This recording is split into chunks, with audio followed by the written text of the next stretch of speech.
Give it a few more moments. Thank you everyone for joining us tonight.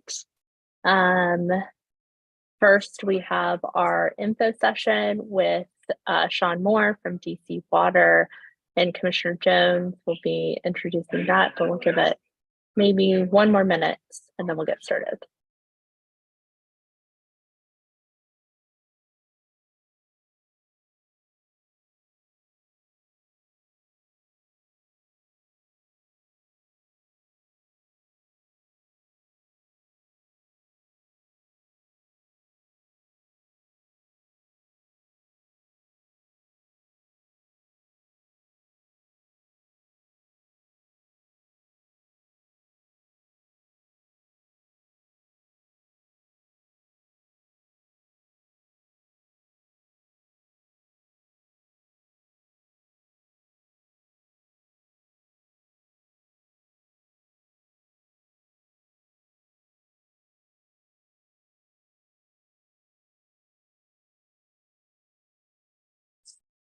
Okay, I think we can go ahead and get started.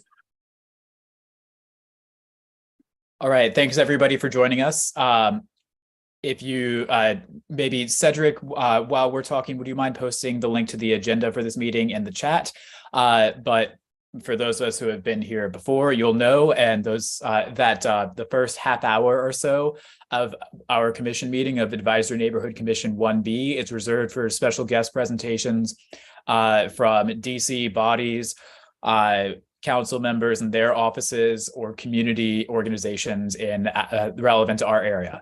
I'm happy to have Sean Moore from DC Water joining us today to talk about the Lead-Free DC initiative. Sean, please take it away. Perfect, thank you. Let me share my screen.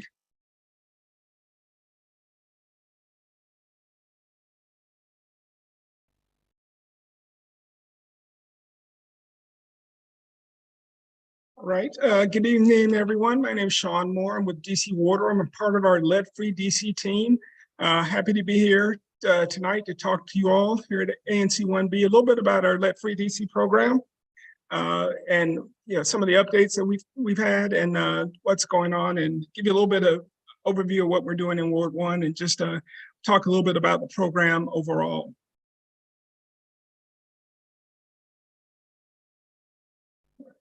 For some reason, I always start here with my computer to advance to the first slide. That's it. There we go. So first and foremost, so Lead-Free DC is our plan to eliminate lead service lines in the city by 2030. And as you all should know, we just announced some updates to that plan, and I'll talk about those in just a few minutes. If you have questions about Lead-Free DC,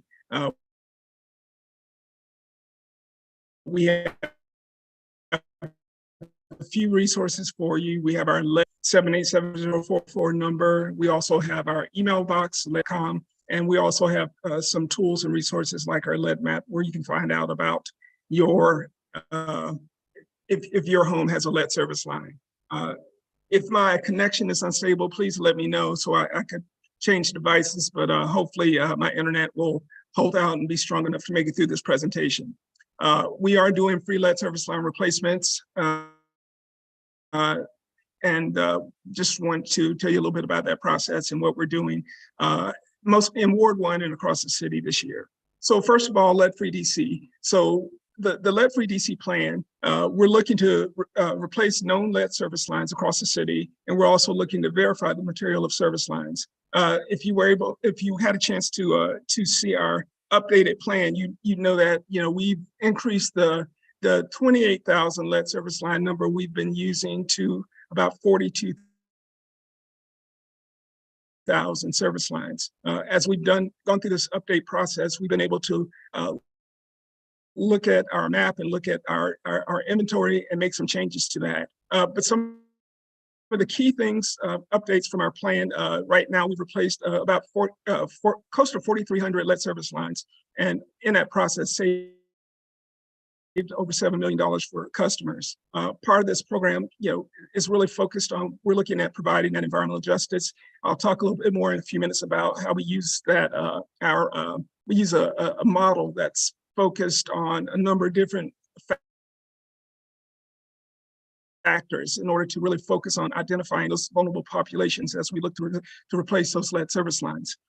Another exciting part of this, and as I talk to folks across the city, specifically in ANCs where we're doing work on that buy block program, we've taken on a large number of new folks with our outreach team and our lead-free DC activators, which is a program that we're doing in coordination with the Department of Employment Services to get some folks out in the streets talking about lead-free DC, doing a lot of outreach to different communities where we have projects going on and really trying to create awareness and bring attention to our efforts with lead-free DC. And a little, I see a typo here, but we're looking to improve the water service line inventory. And I mentioned that earlier, and we've updated the classifications and the way that we look at the different types of water lines and how we classify those across the city.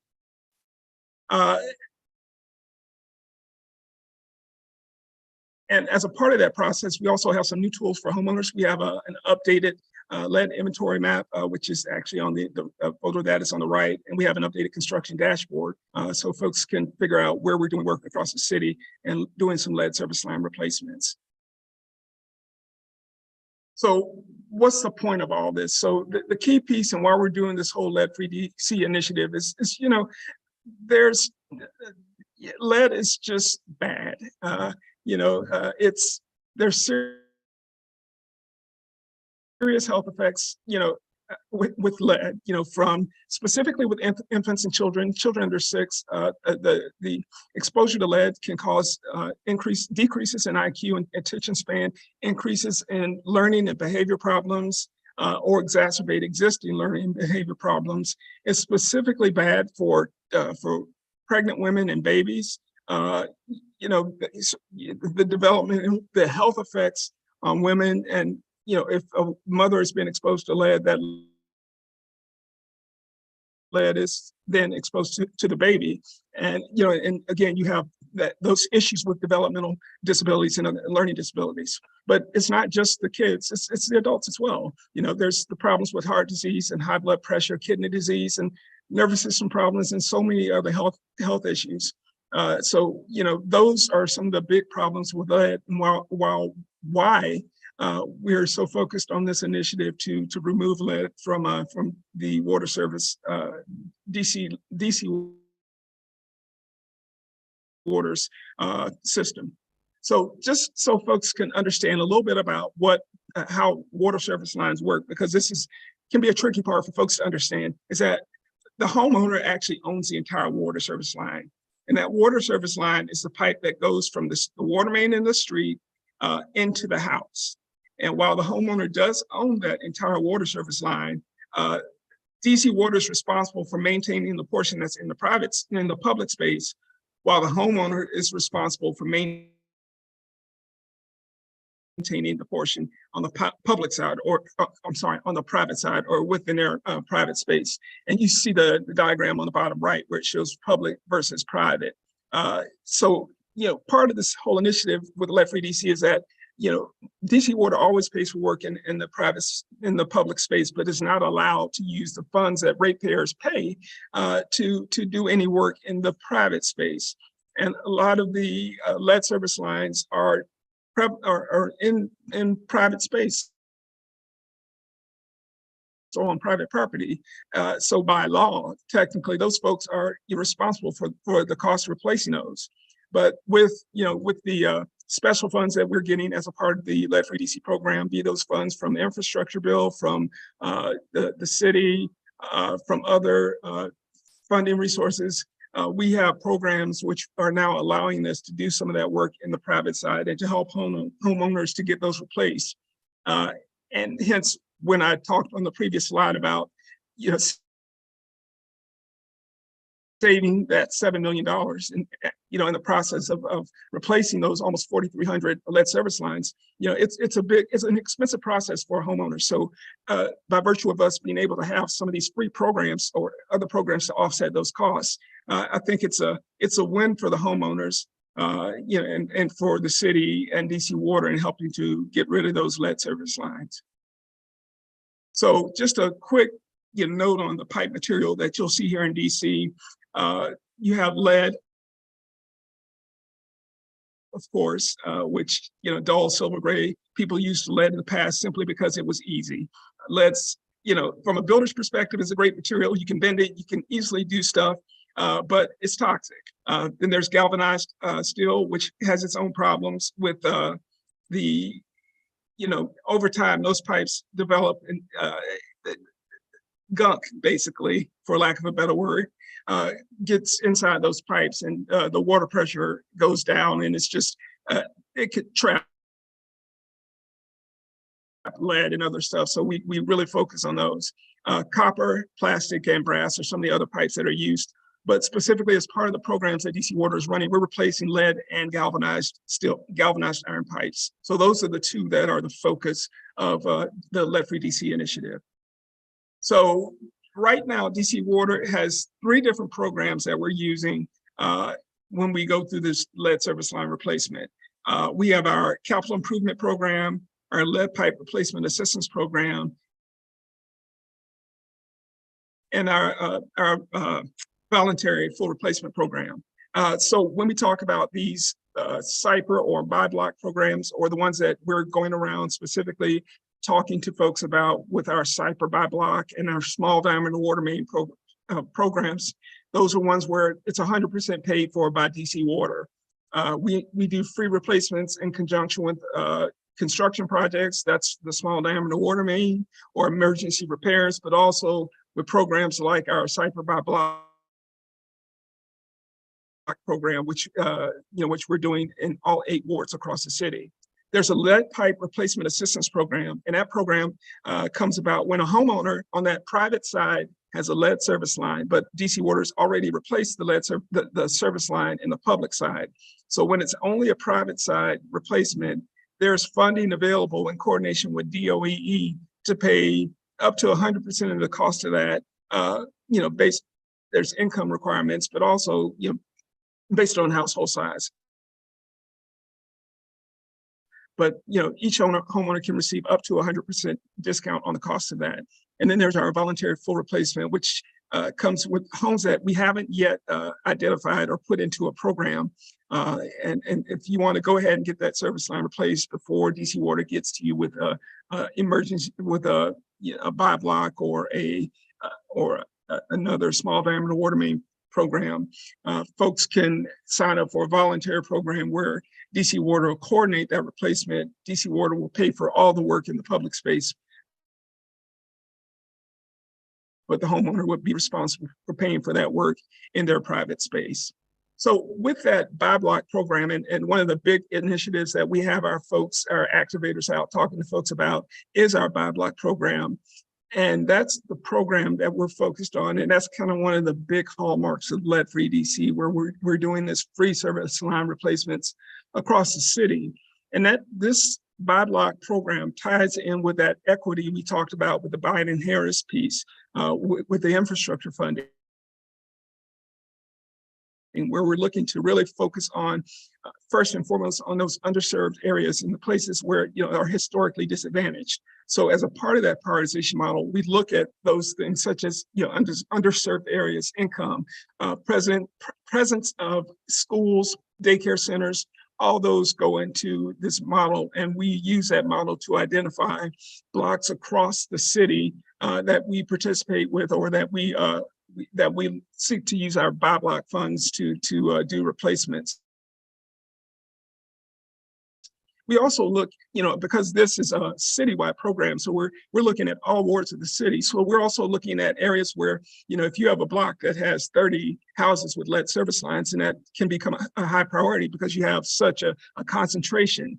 So whether that's in Ward 1, 2, 3, 4, 5, 6, or 7. So all those things go into this data model that we use as a part of this bi-block program. And we select blocks from across the city based on all those different dynamics. So specifically with our bi-block service line replacements, because that's what I've been focused on talking about, but this kind of gives you an idea of what happens on the ground with bi-block, or which actually is with any service line replacement. where you'll see they'll dig holes or test pits in the yard. First and foremost, the test pits are what helps us to determine or confirm the type of water service line that's there. When you look at the map, it may tell you you have lead or steel or copper, whatever it may tell you. We verify that by first digging that test pit in the yard to see visually what that material is. So if you signed up for replacement or you get in a test pit, we'll dig a hole at the meter as well as a hole at the property line so that we can see what that material is and verify that material. And if we think it's lead, but it turns out to be copper, then we're going to fill up that hole and say, hey, it's copper. We're glad we looked, and we can update and correct our records. So going forward, you know what it is. But if that house is if it does have lead or galvanized steel, we will go ahead and do that replacement for houses that are in that 5-block program, or we'll help homeowners to get to come up with the right program or right what fits their situation so that we can get their service lines replaced. But if specifically with this 5-block program, folks would have to be home because we need your permission to do the work, and they also have to go in the house so that they can tie in that new water service line and replace the one that was there. And for houses where our activators and our other folks are out talking about this program, and if you get an agreement or you get information about the program, the key thing in this whole process is people have to give DC Water permission to do that work. So they have to sign an agreement that allows DC Water to come onto their property, to go into their house and do visual inspections or whatever the work needs to be done in order for us to replace that service line. So this just kind of, it's just a snapshot of what we're working on in Ward 1 right now. And this is as of June, but we have more blocks that are being added to this for this 5-block program. So right now we have 248 premises in Ward 1 that were identified in the first couple packages that we released back in January. I have not looked at the new packages of construction that are coming up, for the fall. But as I do, and I'll identify what's available, what's coming up for Ward 1, and I'll send an update to you commissioners, just so you know what's happening, what's new in Ward 1, and specifically what's going on in 1B, just so you're aware of the work that we're doing in your neighborhood. And and you can make sure that you can explain that to your constituents or give them the right direction or information so that they can find out what they need to do to get lead service lines identified and replaced if needed. So as I go through and I do this presentation to everyone, we need your help. So whether we're doing replacements on your block or anywhere across the city, we have to have a resident's permission. And even if someone, they say, hey, I got something from DC Water about lead service line replacement. The most important thing is we need their permission in order to do that, in order for us to dig and to check to see if they have lead service lines. And because it's a citywide effort, we're trying to get everyone involved, and we're trying to get everyone to support us in this initiative to remove lead service lines across the city. So, when I do this, I always ask people to participate, to support us in this effort. If you see the signs, to encourage your neighborhoods to go ahead and sign up if it's available to them, to use the resources that we have on dcwater.com, such as our construction dashboard, our fact sheets, the new lead-free DC plan, all that information that's there about lead-free DC and about what DC Water is trying to do to eliminate those now 42,000 water service lines that need to be replaced across the city. So I forgot to update the slide, but this is a survey that I always ask people to fill out. so if you would fill out that survey, I would appreciate it sometime over the next week, just to give me your feedback about this presentation, so that I can update it and make sure that I'm giving our residents the best information in the clearest possible way about the lead-free DC program. And with that, that is my quick update on lead-free DC. Here's some key contact information, and that's me at the bottom, Sean Moore, my phone number as well as my email are there. And I appreciate you listening to my presentation. And if you have any questions about what's going on, I'd be happy to answer those. Thanks, Sean. I really appreciate this. If you have a moment, would you mind copy pasting that link into the chat, and then we'll have Cedric, our staffer, send that around to everybody.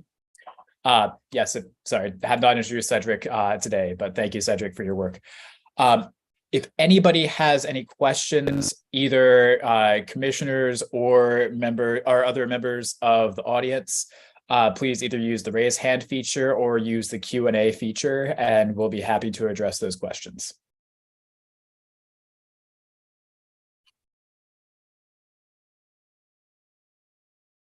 Chair Harris. Thank you again for joining us, Sean. Really appreciated your presentation. It was thorough, and I was able to scan the QR code to fill it out. But I wanted to ask a little bit more about when you say kind of homeowners, is that for a certain amount of residences in, I guess, a building? Or is it for, it can be for larger, condo owners? So with I'm sorry, hopefully I pasted that. Oh, good, so, you did. Okay, I just wanted to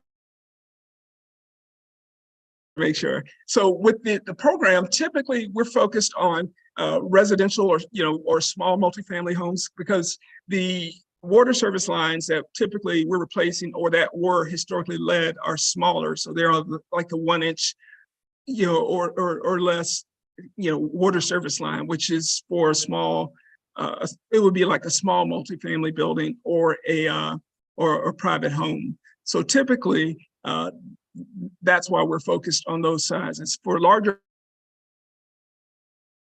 apartment buildings, they typically will already have cast iron water service lines because they need that larger volume of water to service a larger building. Okay, thank you. You're welcome. Commissioner Handrahan, please. Great, thank you. Agree, really helpful presentation. I appreciate it so much, Sean.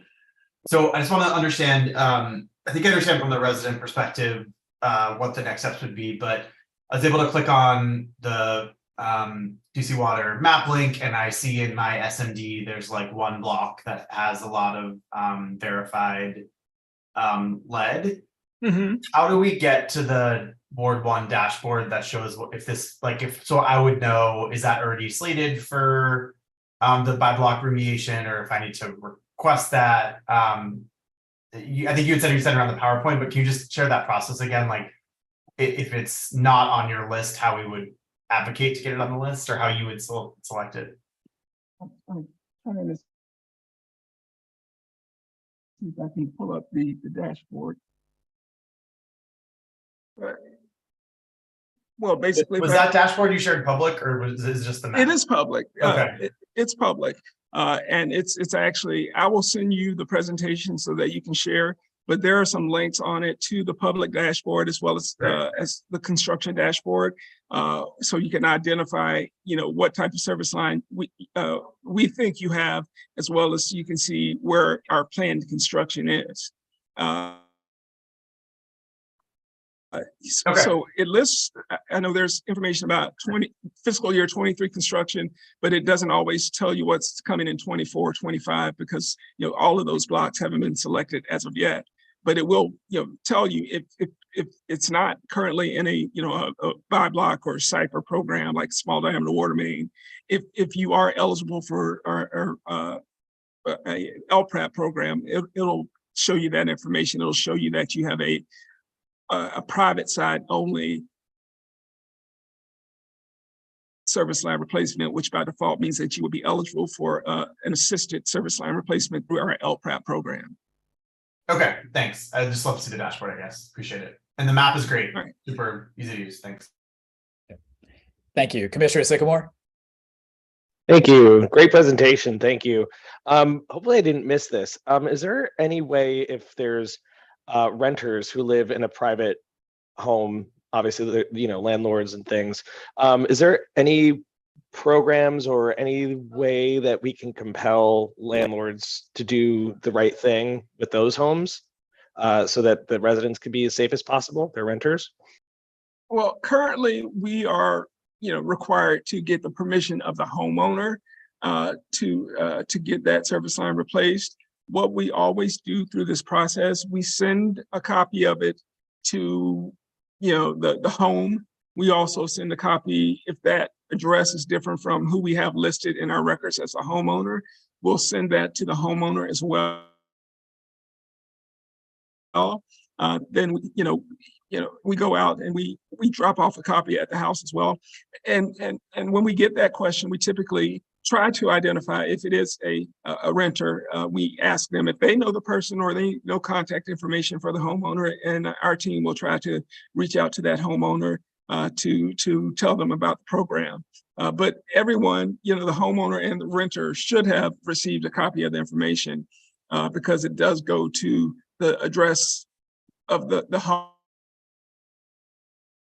home as well as to the address of record for whoever owns that property. Thank you. And then after Commissioner Lakatos and then Commissioner Kenzik ask their questions, we'll have to wrap it up due to lack of time, but we have time for both of them to ask their questions, I think. So Commissioner Lakatos. Yeah, really quickly. Thank you for the presentation. I'm wondering if you have DC Water has any sort of like PDFs on your website for like flyers we can print out, because my constituents on the block, like sharing information about the different programs. There's some like the LRAP, I probably said it wrong. If you had any sort of, do you guys have any sort of like informational flyers you would be able to share? I don't know if you have them already. If you go on dcwater.com/lead on the right rail, there should be a program flyer there. So there's information there. If there's something additional that you want that you don't see there, a brochure or something else, just send me an email and I'll, if I have something different, I may have, one or two flyers, they may be slightly different. I can certainly share that with you. Those are the things that we use when we go to events.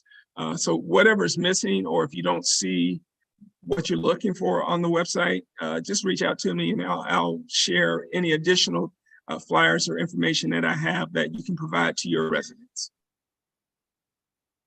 Thank you. And Commissioner Kenzik.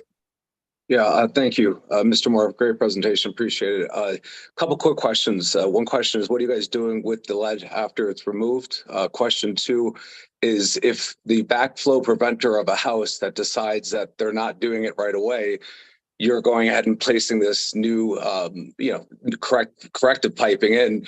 If their old line has lead in it and the backflow does break down or whatever may go, it's going back into the main line. How do you, get rid of the lead that goes back in? And lastly, is when do we figure how long this entire thing? I think I saw 2030, but how long is this going to take, you think, for the entire DC, not just Ward 1, but all 8 wards? Thank you. Okay. All right. So the first question, I'm trying to write, but I missed it. But I will address first the backflow preventer piece. I know every home has a backflow preventer, and there's also, in DC Water's public space, there's also backflow preventers so that, nothing that once it leaves that water main, it does not go back into that water main. There's fail safes there. So, once it's one way from the water main. It doesn't go back into the water main. Once it leaves that water main, it goes to your house, or it doesn't go anywhere else. So so we have that. You have one in your house, and there's one in the service line that prevents anything from going back once it leaves that water main. The second, well, your first question, if you would remind me of what you said the first time. Yeah, I just, what are you guys doing with this lead that you're removing? Like, what are you doing to get rid of it? How are we getting rid of it? Oh, the lead. So once we remove the lead, it is sent to there's a special way that it's disposed because it is toxic and is considered a toxic material.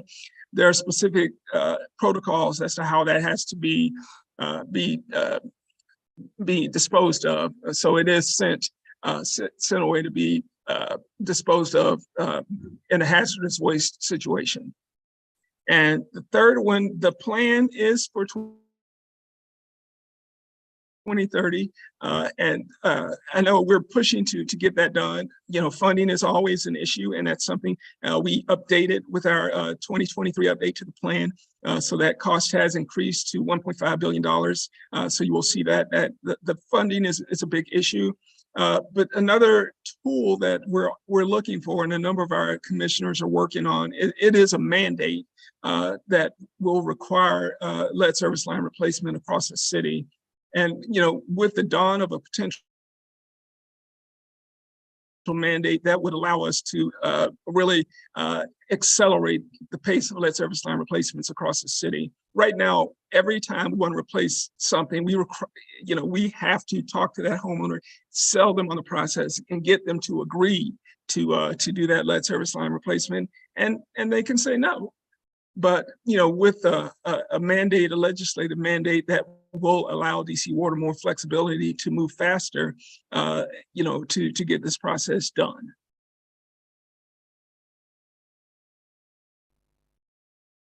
Great. Thank you, Sean.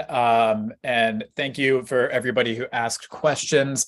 I see there is one question in the Q&A, and Chair Harris has answered it. Actually, sorry.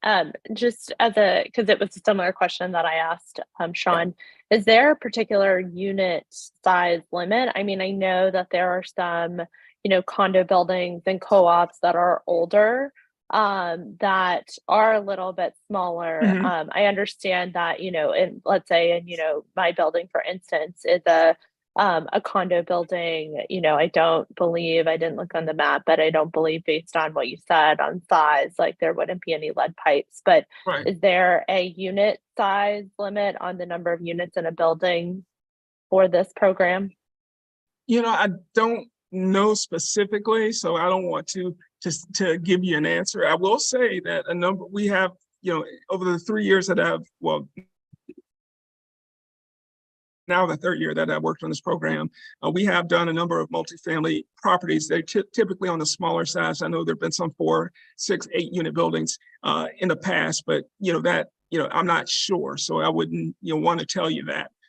Most buildings and addresses, you can look at the material on that lead map, and that's how typically, if we know what it is with the way the new map works. If we're sure, you'll know it based on the new color code system in the new map. If we're not sure, it'll say that as well. But most of the time when it's a multifamily building, we're pretty sure, and it will be a non-lead for the most part. But I'm not going to tell you anything that's 100% absolute. But the map is updated, and we're working to update it even more. And it's a good start even for a multifamily building to help identify the pipe material for the service line that's going into that house. Okay, thank you. Yeah, I think the question is surrounded because a lot of programs that DC offers are unfortunately for single family homes that are often either kind of less than, I think, 4 units, like when we look at kind of a composting program and different things. So I think that's question came up because around that, but it seems like that's not particularly an issue here. Don't want to quote you, but thank you for your answer. A pleasure. Mr. Moore, thank you so much for joining us today. This is, obviously an important topic for Thank you, all of us. commissioners, and thank you, everyone. All right, you all have a wonderful evening. Thanks again. I appreciate the opportunity. you. All right, Thank you. bye-bye. Okay. Thank you all for joining us tonight. That was the conclusion of our info session. I believe Sean's information is in the chat. If not, Cedric, if you can drop it in, that would be really helpful for everyone.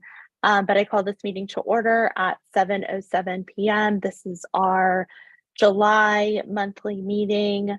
Mr. Secretary, would you please call the roll? Yes, Madam Chair. Commissioner Handerhan. Present. Commissioner Holohan is absent. Commissioner Sycamore. Present. Commissioner Lakatos. Present. Commissioner Kensick.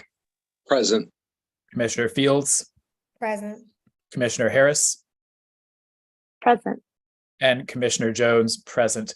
Madam Chair, with 7 out of 8 commissioners present, we have a quorum. Thank you.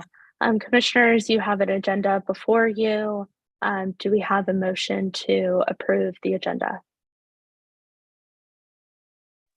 I motion to approve the agenda. Do we have a second? Second. All those in favor? Opposed? Motion passes. Thank you. We also have a consent agenda before us with the draft meeting minutes from June. And then we also have a comment time for commissioners and community members at 2 minutes per comment, 1 comment per speaker per topic. Do we have a motion to approve the consent agenda?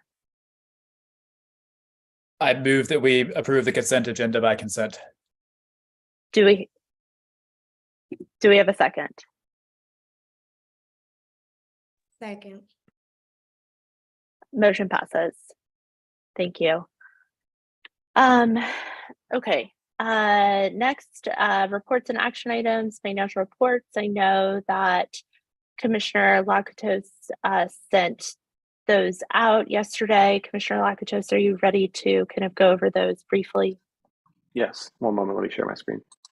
And as you're sharing your screen, we do have an item that is under admin that I just wanted to call attention to, just as we're going through kind of the different action items and updates, is for a August kind of recess.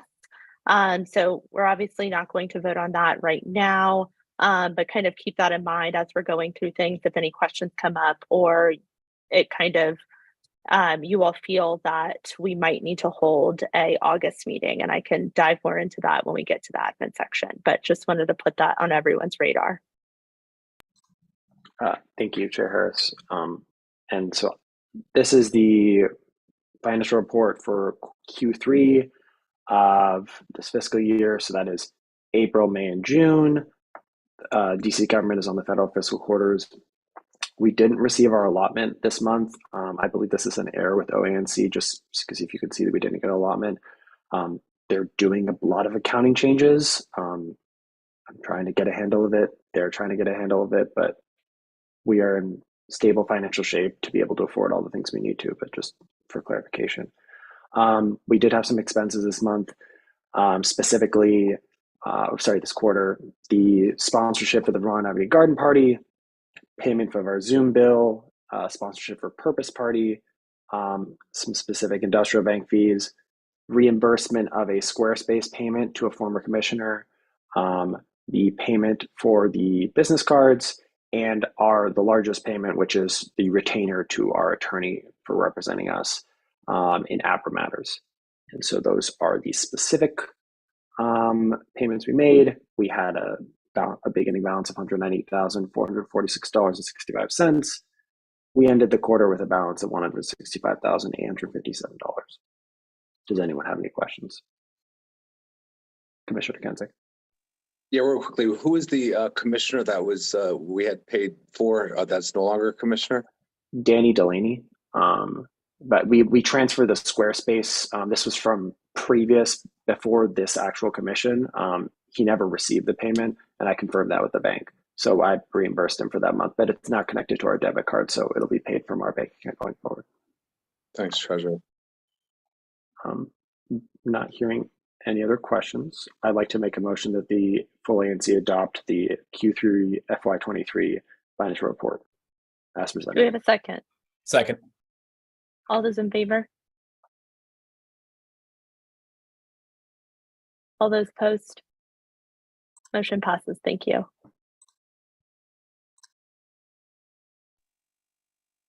Great. We did change up the agenda a little bit this month because we were frequently having some committees down at the bottom. So we're going to kind of move some things around so certain committee chairs don't have to wait to kind of give updates. And unfortunately, Commissioner Holohan could not be here tonight. So I will be giving our alcohol beverage regulation committee updates. I know that we do have an ABR member on. So Cedric, I may ask you if you can enable Mr. Frank Chauvin to speak to provide a little bit more context, because I'm not sure if any of the commissioners were able to attend ABR to provide some more context on some of these items, especially around the protest.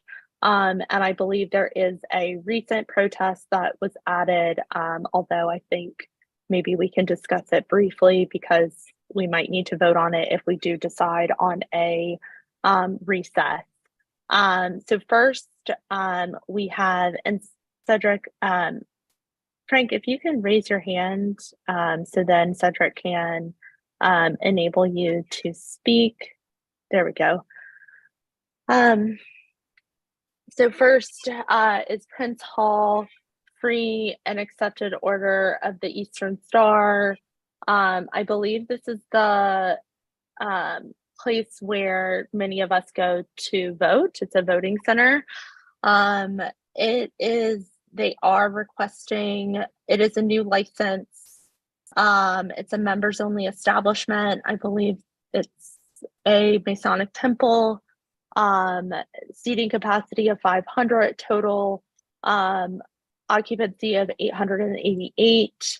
The committee did vote to protest. It looks like there were 5 yays, 0 nays, and 1 abstention. They filed the protest under grounds of peace, order, and quiet, or recommended that the ANC file a protest under grounds of peace, order, and quiet due to previous history of violence during private events.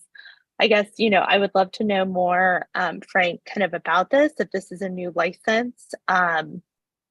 It's definitely concerning, but I also know the place, as I've gone there many years to vote. So I guess I'm very curious as to why the committee recommended that the ANC protest. Sure. Thank you, Sable, Chair Sable.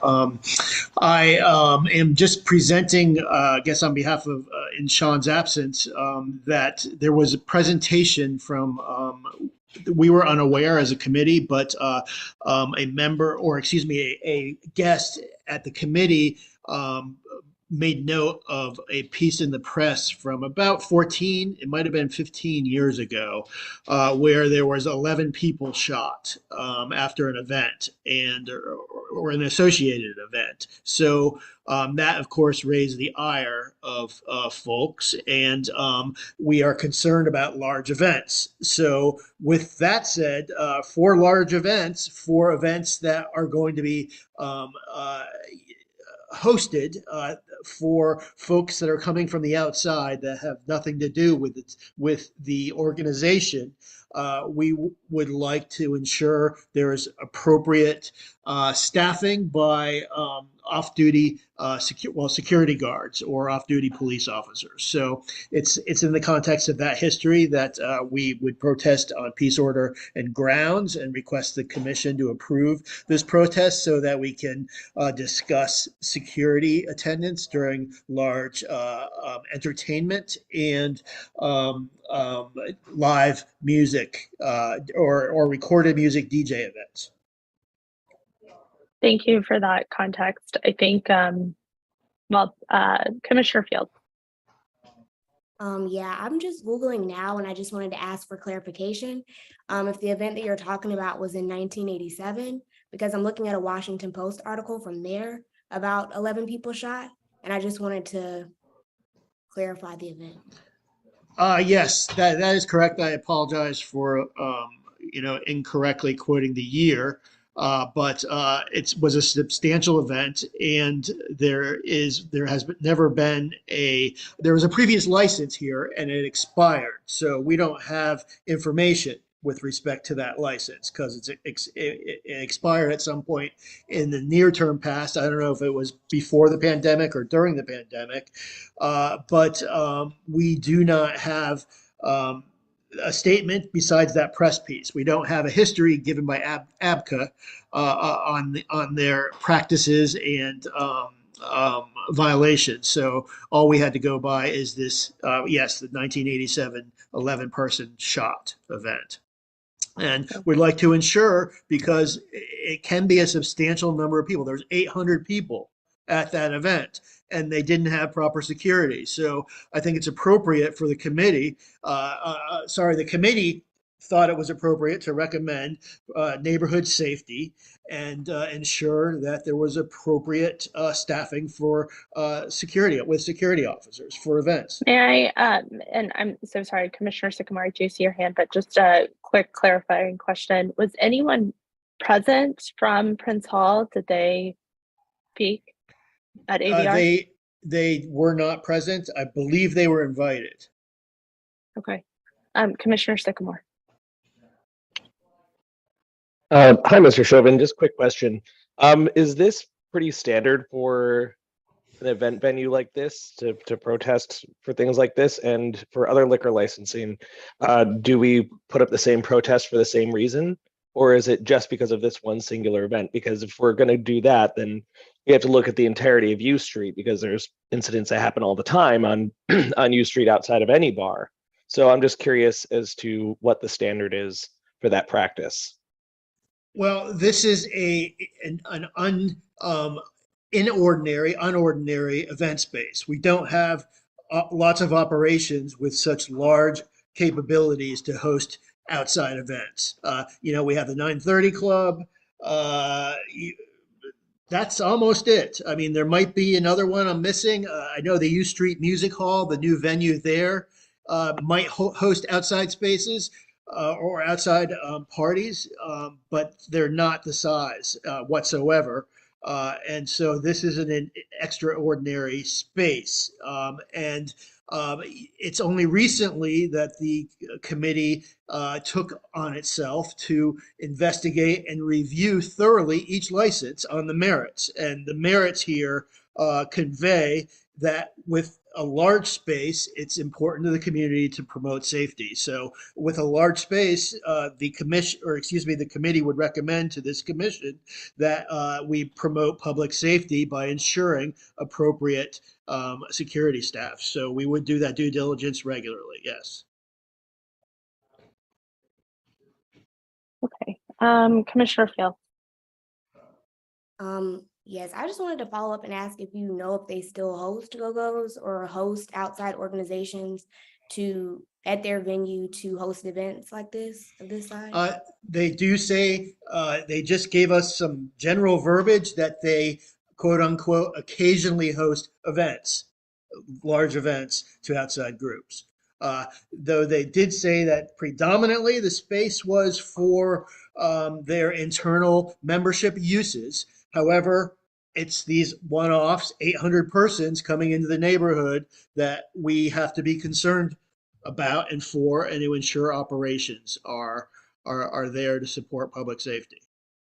I mean, I would imagine if they hosted outside events, it's a fairly large space, that there would have been other infractions because they can't obtain a permit. So I think they would have had a record, but it seems like, I mean, to Commissioner Sycamore's point, safety is a big issue, but it's all along U Street.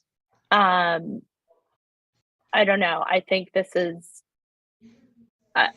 I personally, my own vote on this is I will not be protesting this. I don't think it's necessary here, but are there any other commissioner questions?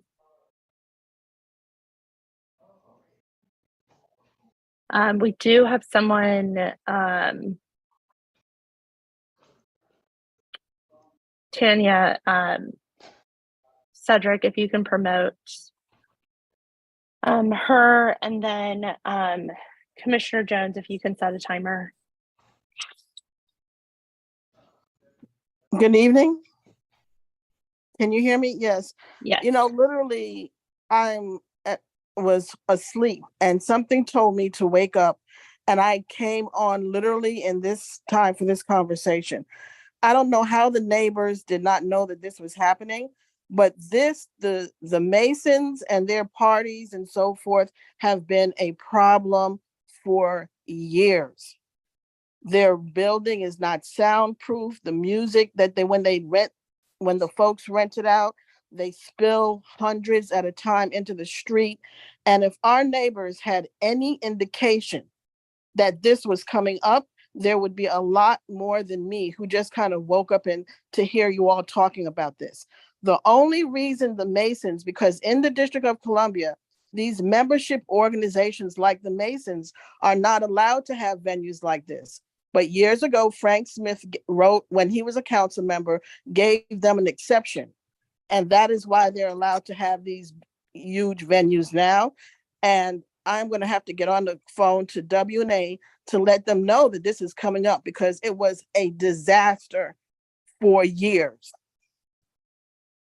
I mean, I'm talking, you can hear the music because it's not meant for that type of thing. So you can hear the music all into the wee hours. And when they spill out into the street, it's literally hundreds of folks spilling out. And it's not like the 930 and Club who are set up. This is literally like an organization, like if Alpha Kappa Alpha or, you know, one of these membership organizations decide to rent it out to the promoter, and then they just come in and have music and dancing and drinking all night long. That's it.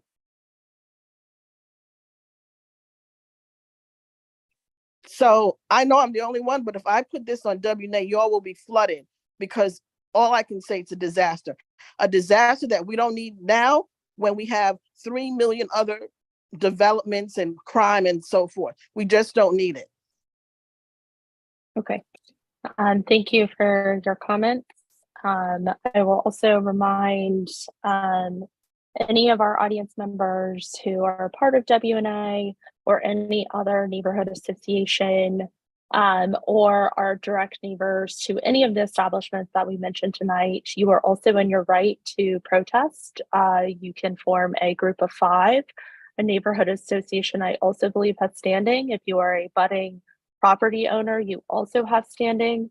So if the ANC does not protest, that does not mean it's long gone. You are in your right to protest. Are there any other commissioner questions or comments? Okay. Do we have a motion to, forgive me one second. A motion to protest Prince Hall free and accepted order of the Eastern Star at 1000 U Street Northwest on the grounds of peace, order, and quiet, and due to previous history of violence during private events. Or I guess, yes, do we have a motion? Sorry, that was longer. I was reading it like I was reading the motion, but we need a separate motion. Sorry.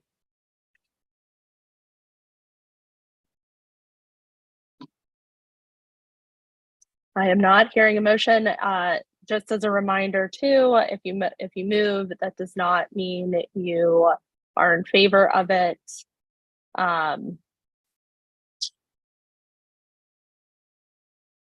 Since there's no motion, we will move on.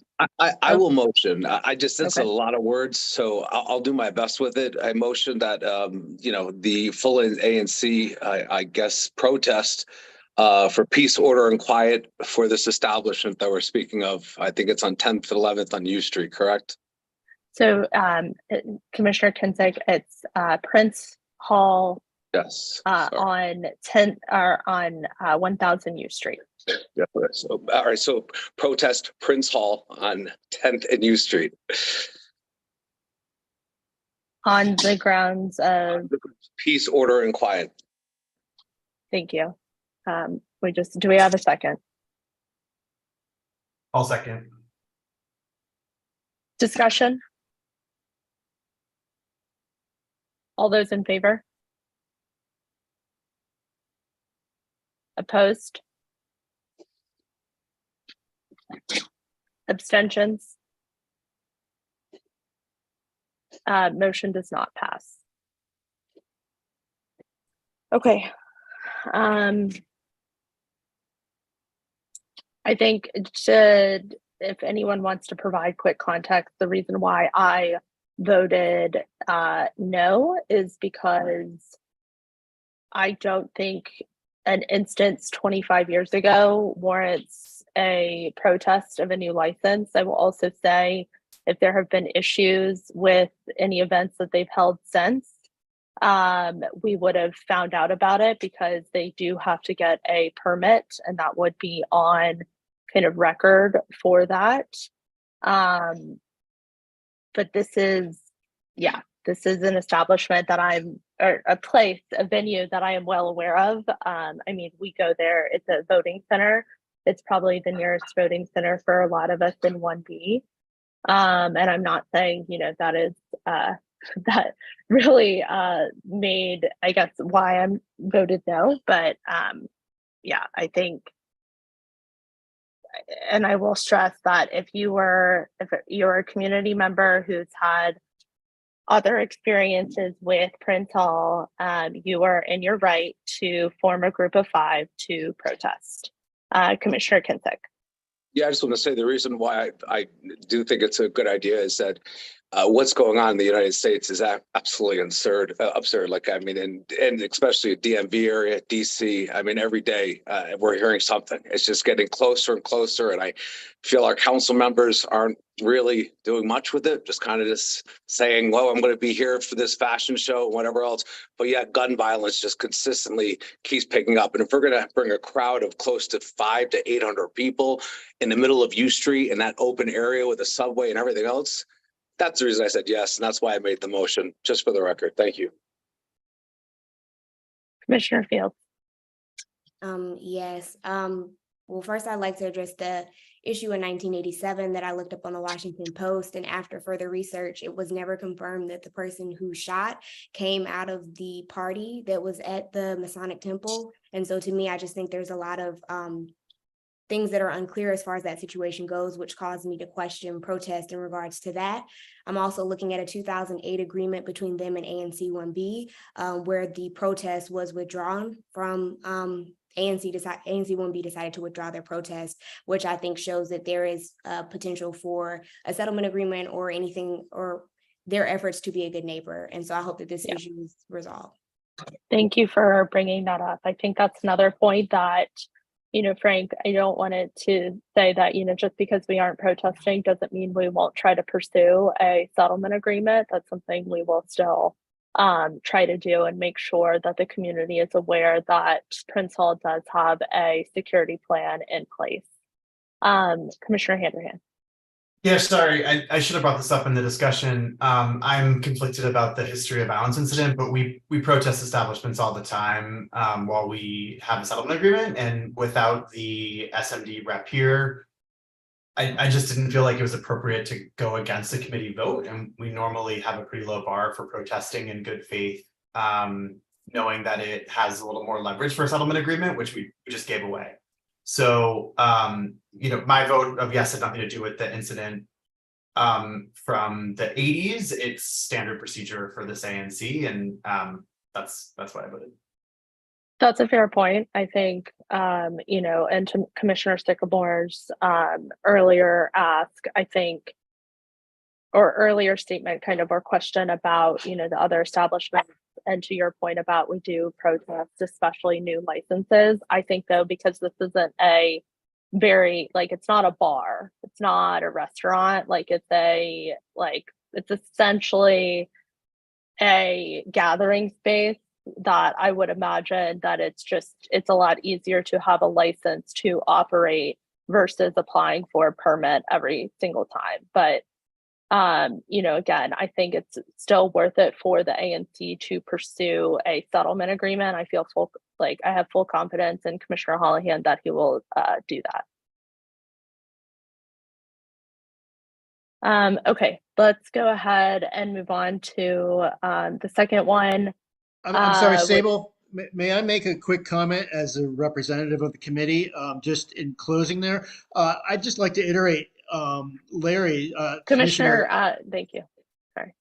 Commissioner Hanahan's comments that it's perfunctory. I mean, the committee gets together, convenes once a month, a committee of our neighbors, all right?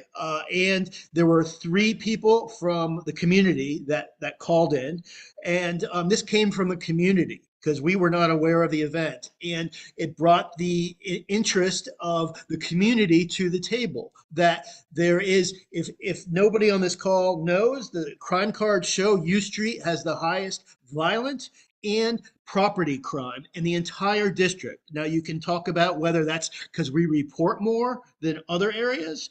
That's a debate to be had. However, U Street has the highest crime, and some of this must be reduced by reviewing venues, licenses, and our built environment. And if we aren't doing that, we fail. And so my final point here is I don't remember a time this commission took a vote opposing a committee, at least here on this alcohol committee. So this is a first, and I'm certain that there'll be a lot of discussion at our next meeting, but this is a first. So I'd like just to leave it at that point because it's not normal and I've never seen it before.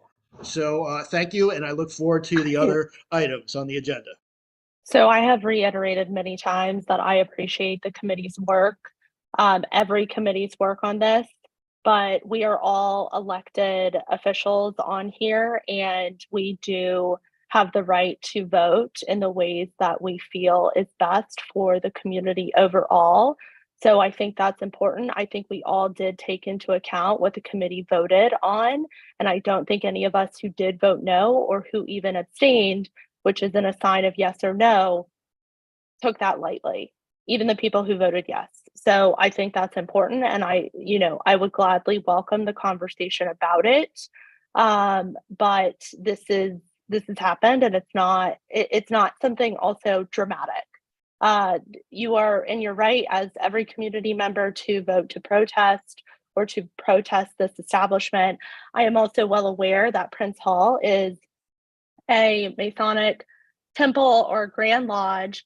Most members are Black or African American members. So I think that's very important. I think they add a lot of history to U Street.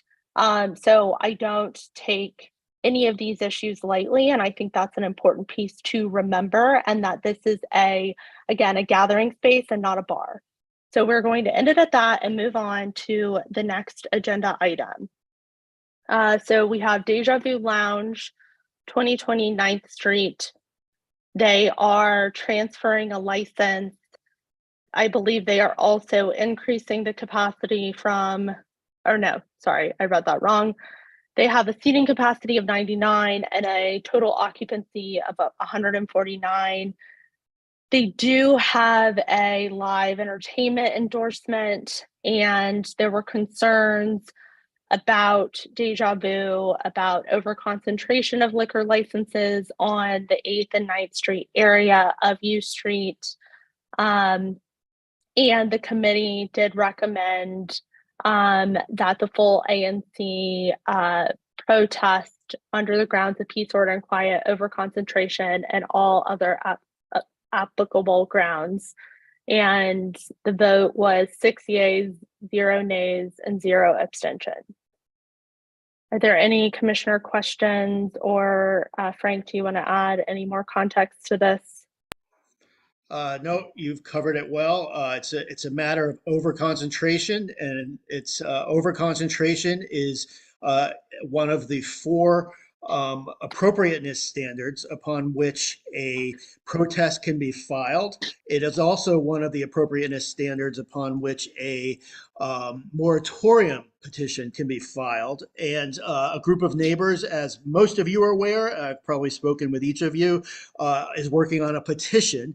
And this one sits in the middle of our petition area that is in high from the perspective of our effects on 450 homes, and as well as the multifamily buildings in my neighborhood. Look at this as a contribution to overconcentration, and we would like the ABRA board to review their overconcentration standard with respect to this application. Overconcentration is one of the appropriateness standards that can be used during a new license and a transfer license application, I believe. So it's the full peace, order, quiet, overconcentration, and all appropriate grounds.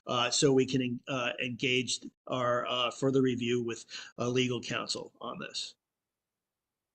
Thank you. What was there before? Was a transfer license? Yes, that is, let's see, I believe that was Tai Ching. Okay.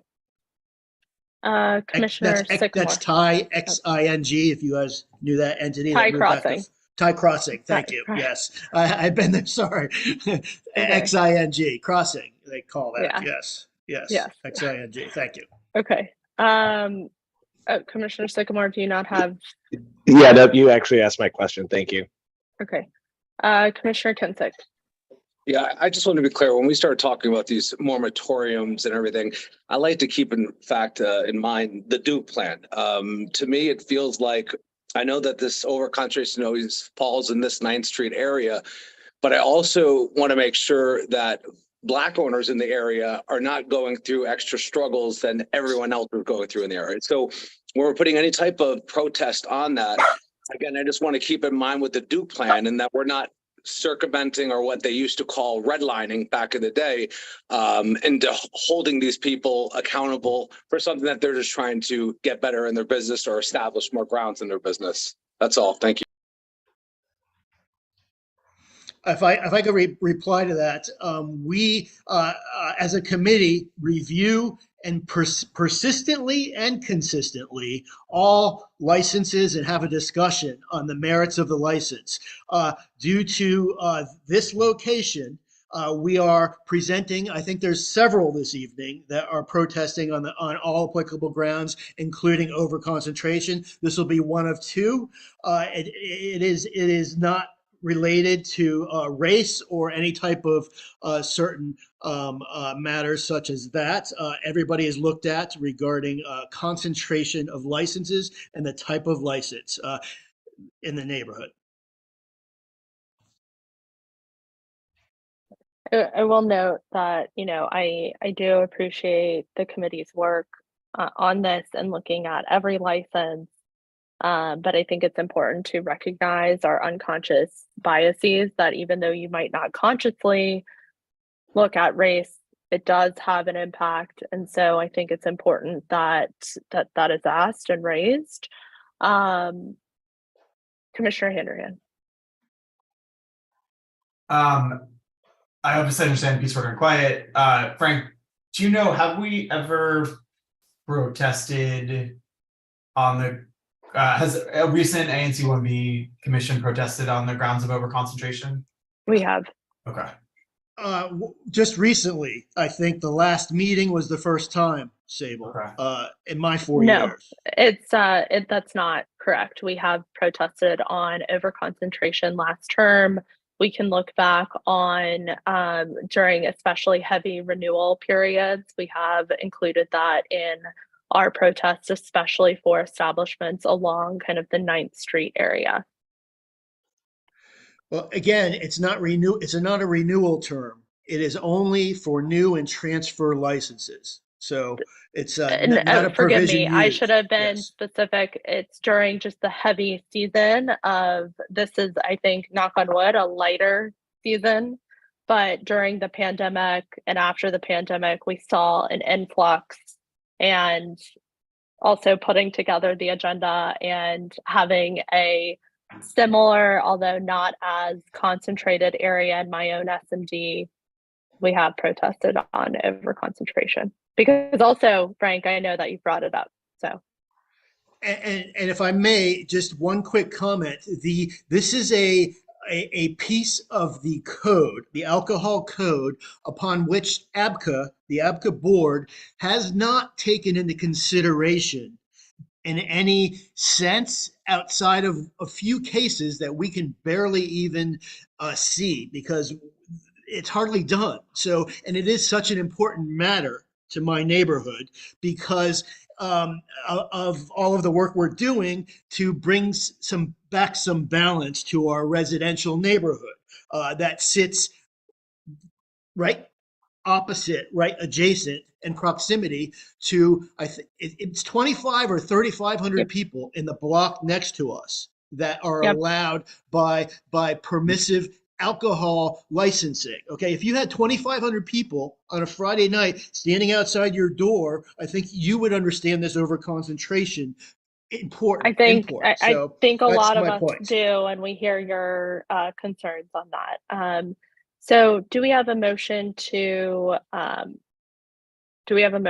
for Deja Vu Lounge before I read the whole motion? I motion that ANC 1B accept the committee recommendation to protest Deja Vu at 2020 9th Street Northwest on the grounds of peace, order, quiet, and over concentration, and all other applicable rights. Do we have a second? Second. All those in favor? Opposed? Abstentions? Motion does not pass. For the abstentions, is there more information that can be provided, or is this because Commissioner Holohan is not present to speak more on this? Commissioner Fields. For me, with overconcentration, I'm just looking to where Deja Vu is located. And to me, I was just questioning the location with overconcentration for that. I understand the Duke plan and I understand the overconcentration on 9th Street, but it's just so far, it's like the last, not the last bar, but where it is, I just don't see for grounds of overconcentration. So were you abstaining or did you vote? Yes, I abstain. Okay. Are there any other questions on this before there's another establishment that is not on the agenda, but we all did receive it. But are there any other questions on this? Commissioner Handrahan. So definitely respect, the ability for folks to vote against or not vote. I do feel like a little weird that Sean's not here, and some of us know that it was a personal emergency that led to him not being able to join. So I thank you, Frank, for jumping in, and I think maybe we should just think about the idea of like outsourcing this kind of stuff to the committee.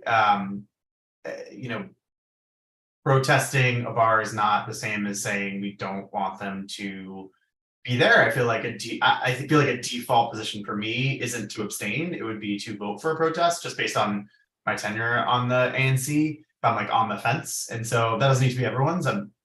But I just like giving away when the community brings something and the committee brings something, which feels like it was true in both these cases. Abstaining is kind of like, I don't know, it's just like giving away everyone's ability to have, in most cases, like a voice in the conversation. And I don't think that was necessarily the intent, but I do think that's the effect. And I just would say that. Did Frank, this is the transfer of license. So did Ty, and I can't find it because APCA is terrible at searching for this. Because they also have an entertainment endorsement, did Thai Crossing have a settlement agreement?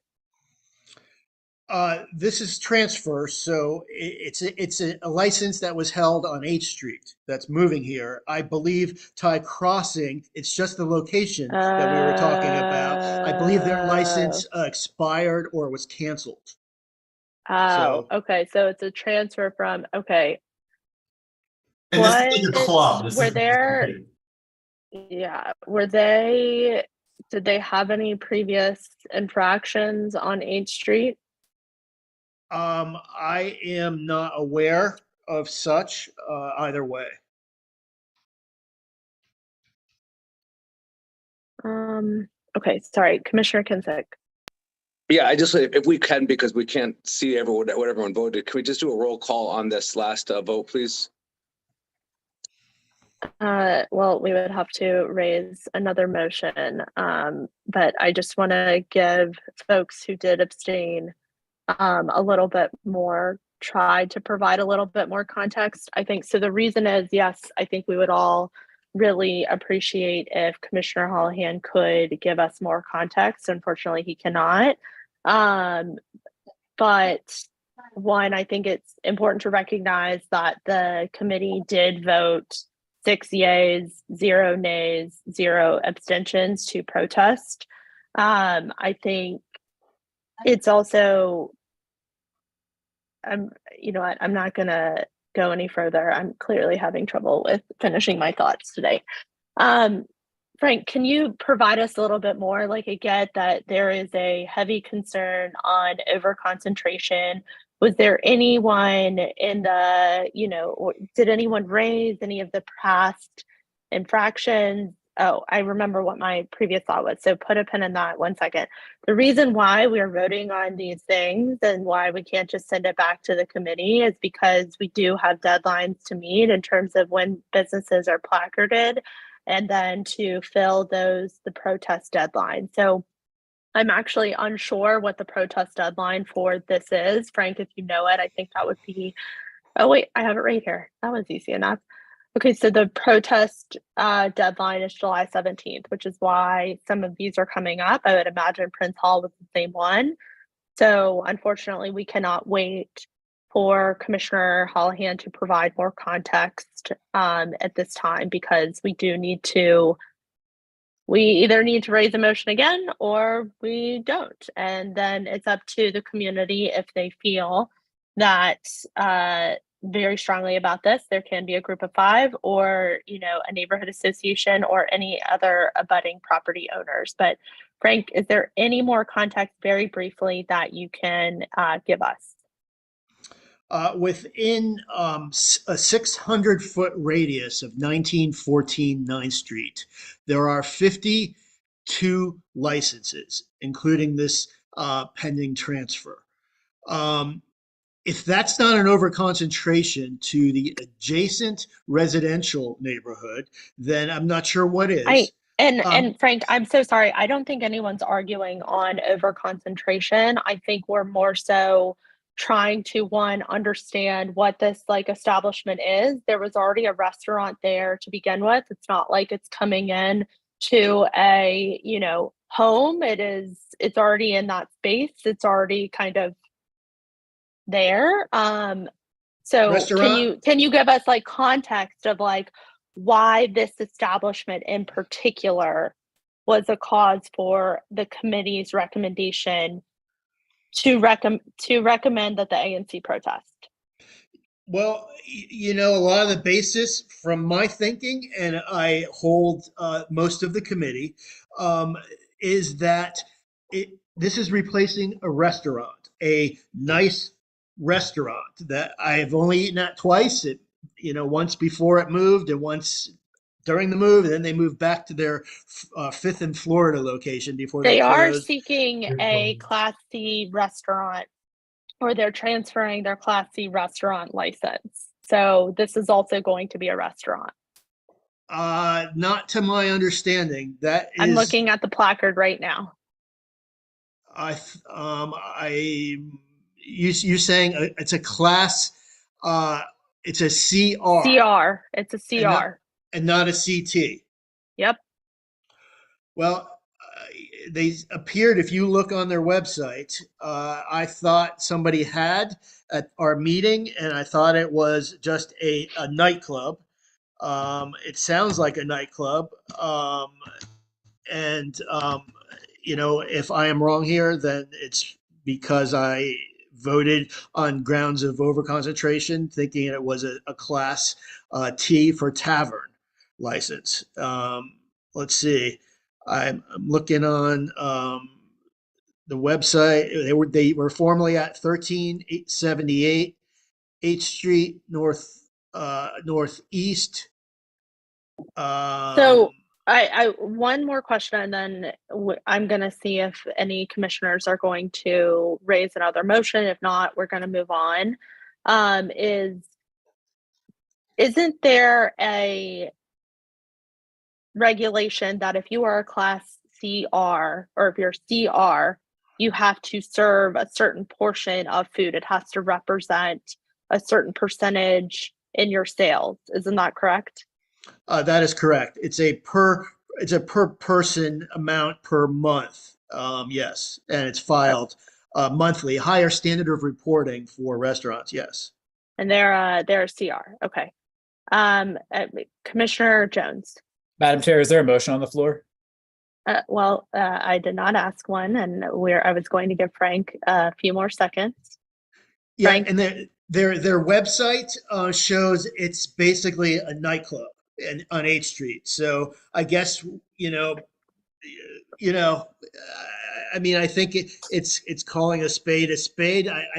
They're applying for a restaurant, so the committee voted to protest, and so still every new license that has come before this committee has been protested, and every prior license that has come before this committee that was protested. I can't remember one that wasn't. But again, I do remember some, and I'm happy to refresh your memory. But are there any motions? Is there a motion to? I don't think there is any more motions. I think this has become a moot point. I think we should move on with it. Thank you. Yep. Okay. Great.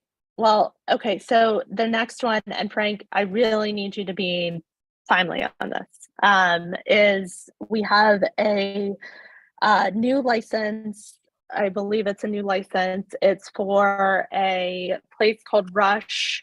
And the reason why we are raising this now, and it is a new item, because this placard just came in this week. And because actually it came in today. And because we are considering a recess. This place is coming at 1923. Here, let me share my screen. Let me download this. Hold on. This is coming at 1923 9th Street. I believe that. Hold on. Give me a second. Frank, do you want to provide us a little context as to why you think the ANC should protest this? Actually, before you provide context, is there any commissioner who is thinking, no, we should not have a recess in August because we will need to vote on if we protest this or not? The reason why I'm bringing this up is because the protest petition deadline is August 21st. So I'm going to share my screen. Apologies. And I'm speaking in very nebulous. Okay. And you see, this is the placard. This came to us yesterday. They posted it on July 7th. Today, wait, what? Tomorrow. 1923. It's for Rush. They are applying for indoor entertainment and a sidewalk cafe. Yes, and this is the area of most import to my neighborhood, the Westminster Neighborhood Association. as well as several multifamily buildings in the neighborhood, that this block, if it's not over concentration, then that term is a voided moot issue under the law and needs to go back to the council for review, because there is is it 20? I'm sorry, I'm going to pull up. Is it 32 licenses or is it 21 licenses in this one block? Predominantly taverns, Okay. loud nightclub taverns. And so on that ground, I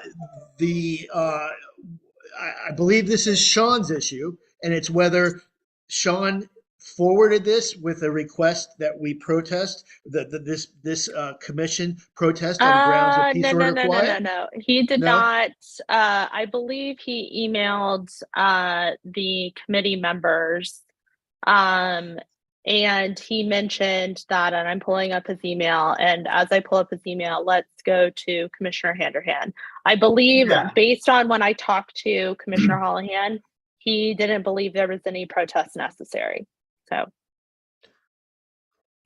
I mean, I would love to have seen this go through the committee. I don't think it's worth having a whole August meeting for this issue. That's just my personal feeling. I do, so it describes as a cocktail lounge. It does say like a live entertainment endorsement with dancing inside and a street cafe outside, which are things that like I would just want to have a settlement agreement for. And usually when we don't have one, either in hand or close, to me, that's enough of a reason to protest. Not the overconcentration is like a separate issue to me for this one. I would, without hearing from Sean directly and the committee directly, I'm happy to present a motion, just because I think like we should keep our options open for an entertainment endorsement in particular, as well as outside. It says dancing. It could be fine. It could not be fine. We don't know. So why not keep our leverage? we can always add into the protest, which I believe, add into all of our protests. It's in the template that we will withdraw the protest upon upon a side settlement agreement. Exactly. Commissioner Lactus. I think I would echo some of Commissioner Handerhan's concerns. I think specifically this side, well, I mean, all of the 1900 block of 9th, but specifically this side, very narrow sidewalk. So I think that's something that I think we should protest and try and resolve how we're going to do it. It's a very crowded area. If you want to put like the sidewalk cafe will go in front of you under transportation, just FYI. No, I'm aware, but I think this is outside of the TOPS process. I think you need to have a conversation with the establishment about those things, which is why I would be inclined to support a protest. And that's really my only comment. Okay. Commissioner Kinsick. I'm just going to echo both Treasurer Lakatos and Vice Chair. I agree. I think that we should protest, and I hope that we raise the motion. Well, you can raise a motion that does not signify whether agreement or disagreement. Okay, are there any other comments or questions? Frank, do you have anything quickly? No, but there had been discussion that there would be a potential 5-minute meeting if this wasn't reviewed or should be reviewed further by the committee in lieu of an August meeting. So there potentially, but that's if we have other things that we need to discuss, maybe. However, it seems like there might be a motion on the table or there might be a motion raised. I don't want to say on the table about this. Okay, before anyone raises the motion, please be specific in your motion. So if you discussed concerns with the sidewalk cafe, if you thought of concerns with the pedestrian safety due to the sidewalk cafe, if you thought of concerns with the indoor entertainment with noise, I need you to be as specific as possible, please, even if you have a very long motion. If you need to have a moment, write it down. It's okay. I'm happy to also pull up the placard if you would like to write that down again. Okay. I'd like to motion that the full ANC 1B protest, the license of Rush at 1923 9th Street Northwest on the order of peace, grounds of peace, order, and quiet. All other possible grounds due to the entertainment. What are those? Okay. What are those applicable grounds? I need you to be specific. I'm just gonna do peace, order, and quiet. No, I cannot. Please be specific, and I'll explain after we get through this. I don't. Could you explain? Point of order. Could you explain now, just so I follow? There was issues with Commissioner Lactos brought up the sidewalk issues. So there could be issues with pedestrian safety. There could be issues with noise due to entertainment. There's also Wouldn't peace, order, and quiet cover noise? I'm asking you to be specific. Even if you're listing it again, please. Point of order. Why did you ask me to be Because specific? we've had multiple protests challenged because we were not specific. So can we say due to the safety and the size of the sidewalk, that's pretty specific. I mean, I think that, can we add that into the motion, Vice Chair? Sure. So let's start over. I know I'm a stickler about this, but it's because we have had these instances. Okay. So I need you to be specific, and I'm like. Yep. And I would like us to follow parliamentary procedure for the discussion and vote on this one, just so we can move on. So I motion that the full ANC 1B protest the license for Rush at 1923 9th Street Northwest on the order of peace, ground, and quiet, on the grounds of peace, order, and quiet due to the indoor entertainment license, the reference to dancing, and potential safety concerns regarding the sidewalk cafe and its pedestrian access. Is there a second? Second. Discussion.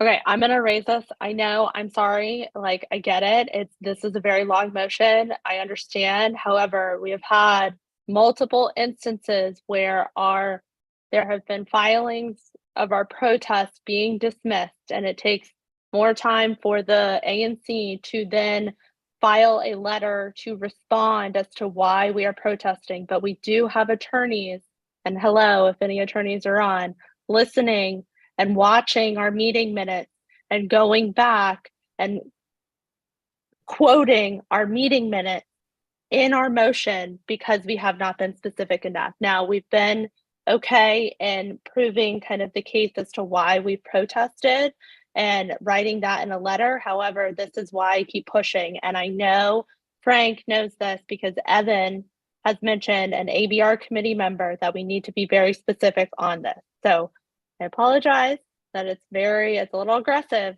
of me, but that's why. Okay. Any other discussion? I just, can I make a friendly amendment also to add overcrowding as well? I'm just afraid that that's a complicated question for some of the committee members. So while I perceive that as a friendly motion, I'm going to decline that as a friendly motion just because I think it's cleaner for the vote. But I hear where you're coming from, Commissioner.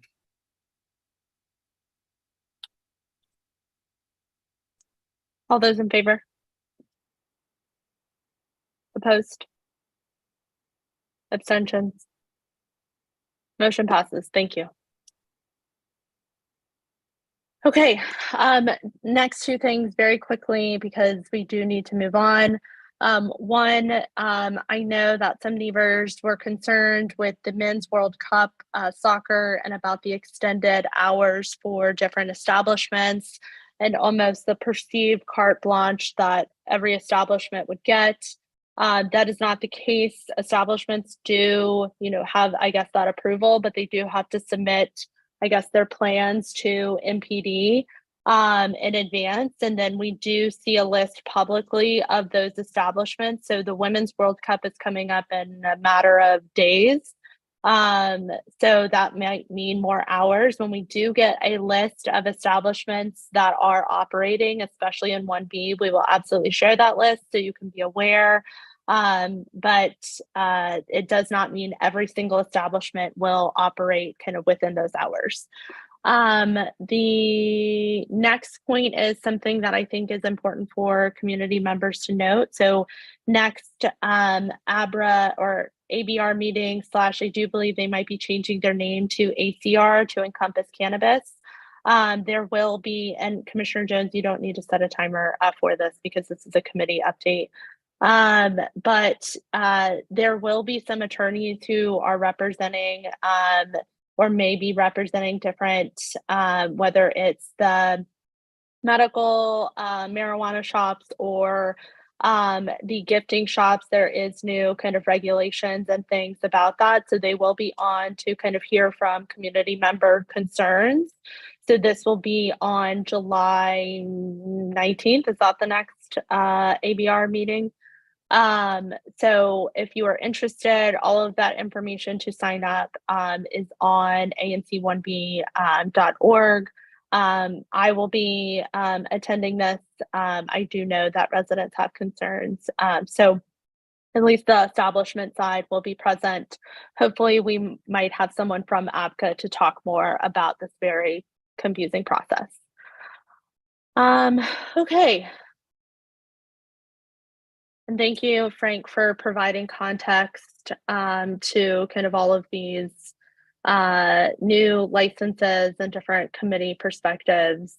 But as I mentioned, the next meeting for ABR is on the 19th. And then if you have any questions, you can always email the committee chair 1bo2@anc.dc.gov for that. Next, we have public safety and community engagement, Commissioner Fields. Yes, I also wanted to circle back to discussions about ABR if we could really quickly. I had a company reach out to me that's on 14th Street. It's based DC, and they wanted to request a letter of good standing from the ANC for, well, not good standing, a letter of recommendation for their stipulated license. I reached out to Commissioner Hollihan about this. I haven't heard back yet, and I do respect the work that ABR does, and thank you, Frank, for showing up. I would like to accept any recommendations about how to handle this, whether to vote here or to wait to push that to the committee meeting, whatever you guys recommend, but I did want to bring that up. Let's If we're gonna, are they applying for a new license? Yes, they're located where Elements DC was, but they have no connection. Oh, a lot of trouble navigating that. So what are they, because that's in my SMD, what are they applying for? A stipulated license. Because they have a pretty comprehensive license already. So what is their stipulated license for? I guess they want to apply more so under the restaurant standing, as opposed to a tavern. Let's you and I talk more about this, because we can always vote on this. One, we might have, we'll see. Let's talk about this offline because this is in my SMD. And I worked with the prior establishment on their settlement agreement and worked very closely with the owner, and the community members did as well too. So one, their settlement agreement is comprehensive, but also their license. I mean, they have a total occupancy of around 400 people. So I'm a little confused. They're like, they have a lot, like they have entertainment, they have like multiple things. So let's talk more kind of offline about that. Okay. All right. As far as public safety, I know that we have a special guest who's going to be sharing with us tonight, Lieutenant Monahan. Before we get started, I did want to share some brief updates really quickly just about crime statistics that we had at our previous meeting, and also updates on the Safer Stronger Amendment, which Mayor Bowser introduced in May, and the DC Council Committee on Judiciary and Public Safety discussed on June 27th. It's pretty much legislation that would enhance penalties for illegal gun possession, penalties for violent crimes, and give the court more authority to decide who should be held pre-trial. The June 27th meeting allowed a lot of community comments, and they'll be meeting again soon. And so if you are interested in weighing in on that, please be on the lookout on the DC Council website. As of yesterday, we had about 125 homicides in the district. We know that over 90 of those were Black men, and majority of those came from Ward 7 and Ward 8. So as a committee, we definitely want to work to do more on public safety. And I did want to share with the full commission plans to host a citywide think tank with other ANCs and their chairs of their public safety committee meeting, just to get a better understanding of crime that's going on in their SMD and better ideas on how to handle it. I'll wait to announce our next meeting, but I would welcome Lieutenant Monahan to speak now, just to inform the community a little bit more.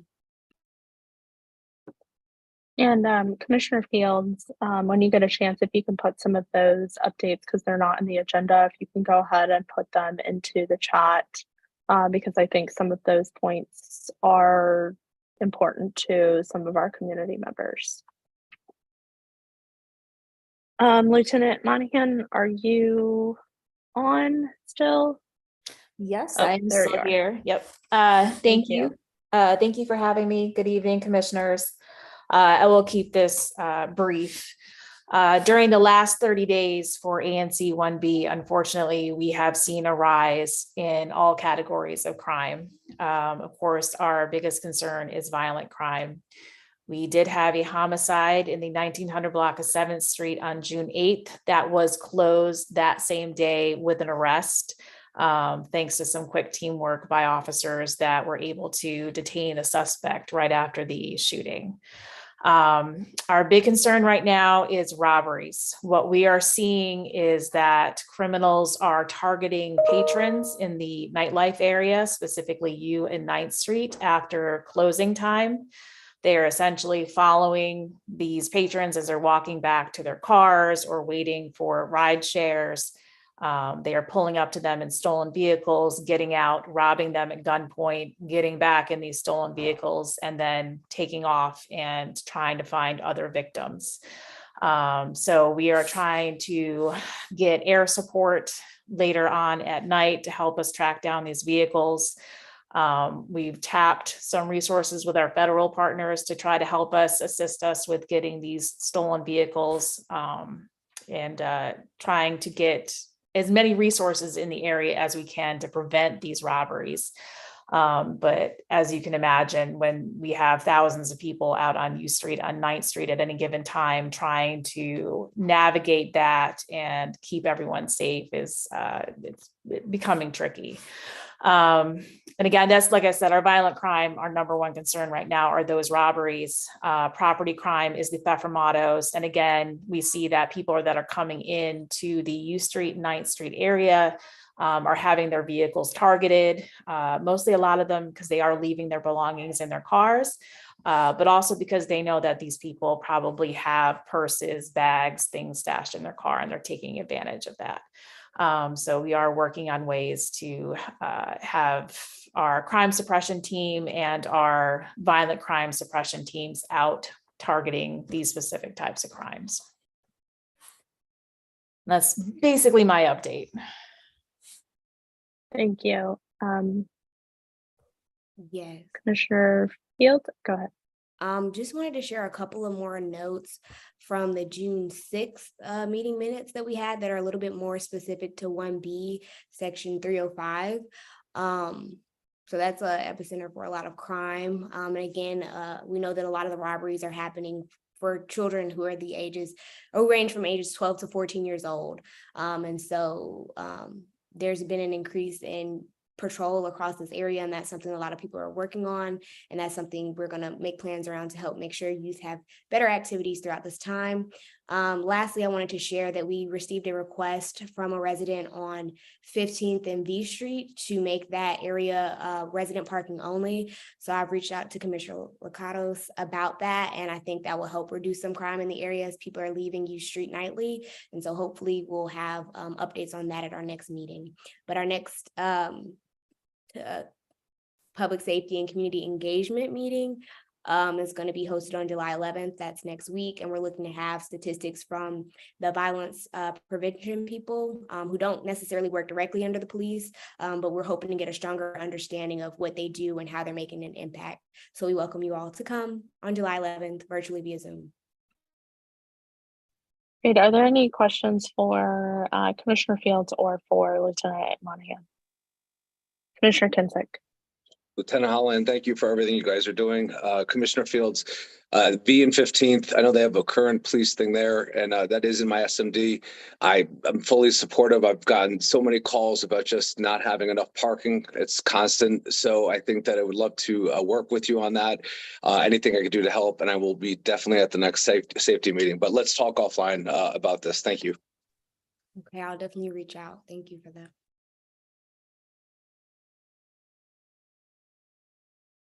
Are there any other community questions or questions from commissioners? Cedric, I think there's someone in the audience. You can go ahead and enable them to speak. Thank you. Hi, I just wanted to double check with Ashley. Did you say that violence interrupters were going to be at the next meeting? Yes. Okay. Thank you. Probably not the violence interrupters themselves, right? Or just the once office. The office or someone who's going to be able to share statistics.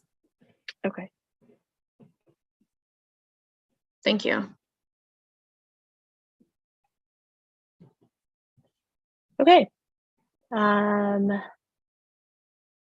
Next, zoning, preservation, and development. Commissioner Jones. Thank you, Madam Chair. There were no items that we put on the agenda that we voted on to move to the full commission. As a heads up, we are asking Howard University folks to basically give us an update on properties under their control outside of the campus plan area. And within the area of ANC 1B. At our next meeting, there's also I believe a representative from Howard may be on here, so they can give some updates on that as well.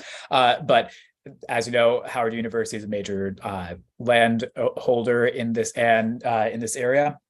So we've got a lot of stuff going on with them and a lot of changes they would like to see.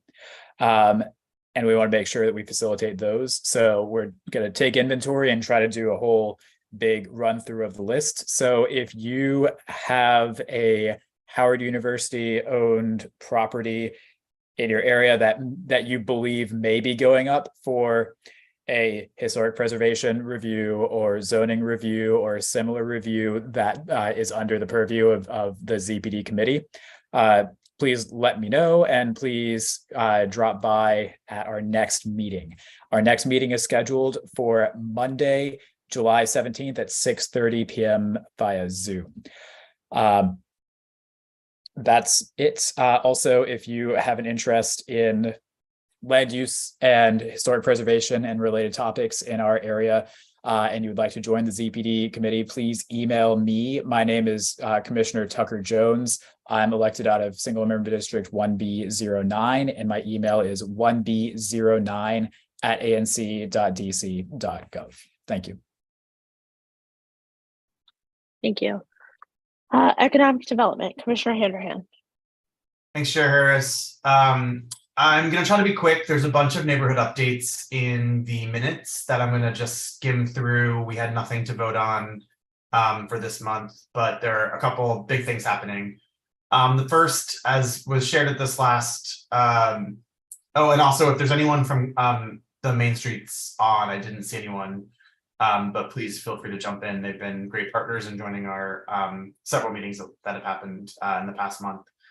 So first up on the Reef Center, I think most people know that the Office of Deputy Mayor for Planning and Economic Development selected Reeves CMC Ventures to redevelop the site. There's a lot of great information online about what that plan looks like. Everything from headquarters for NAACP, partnerships with a lot of arts uses like Alvin Ailey, the Washington Jazz Institute, the Viva School of Dance, and others. There's also a lot of housing plan for the site, but exactly how affordable it is not totally clear. There's a couple things that weren't part of the formal DEMPED RFP, and that weren't necessarily in the Reeves CMC Ventures plan. The committee at our next meeting is going to discuss what some of those might be and send a note to DEMPED that we're hoping the full ANC will vote on at some point about things we would like to see prioritized. The list of what those are in the minutes. Probably the biggest thing that happened since this group has been together was around the 1617 U Street development. So there was a public hearing in front of the zoning committee to talk about the upzoning from its current MU6 to MU10. This has been discussion in this group and in our committees pretty significantly over the last couple of months. Basically, in as layman terms as I understand it, the hearing that was scheduled for the 26th of June was delayed due to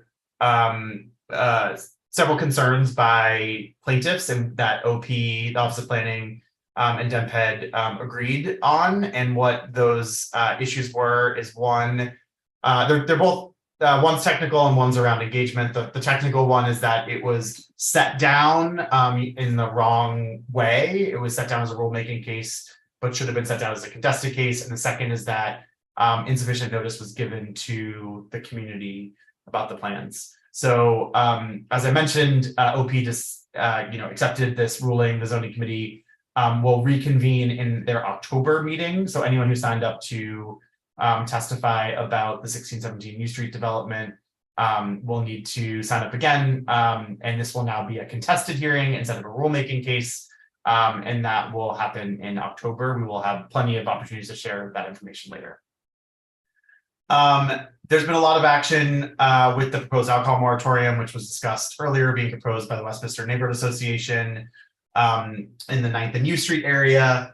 There's also, the committee has discussed at length the T Street Task Force and the work that's being done on the 600 block of T Street and the 1900 block of 7th Street. If you're interested in getting involved in any of those, please shoot me an email. I'll put my name and my info in the chat. There was a T Street Task Force meeting today, and I think the community continues to share that they believe this is a pretty urgent challenge that needs to be addressed, particularly the public safety and quality of life issues in that order. At our next meeting, we're going to follow up on a conversation the committee had around the HFA headquarters site. This is at 815 Florida, also kind of, Florida and 9th. Specifically, we will be discussing what we'd like to see at that site.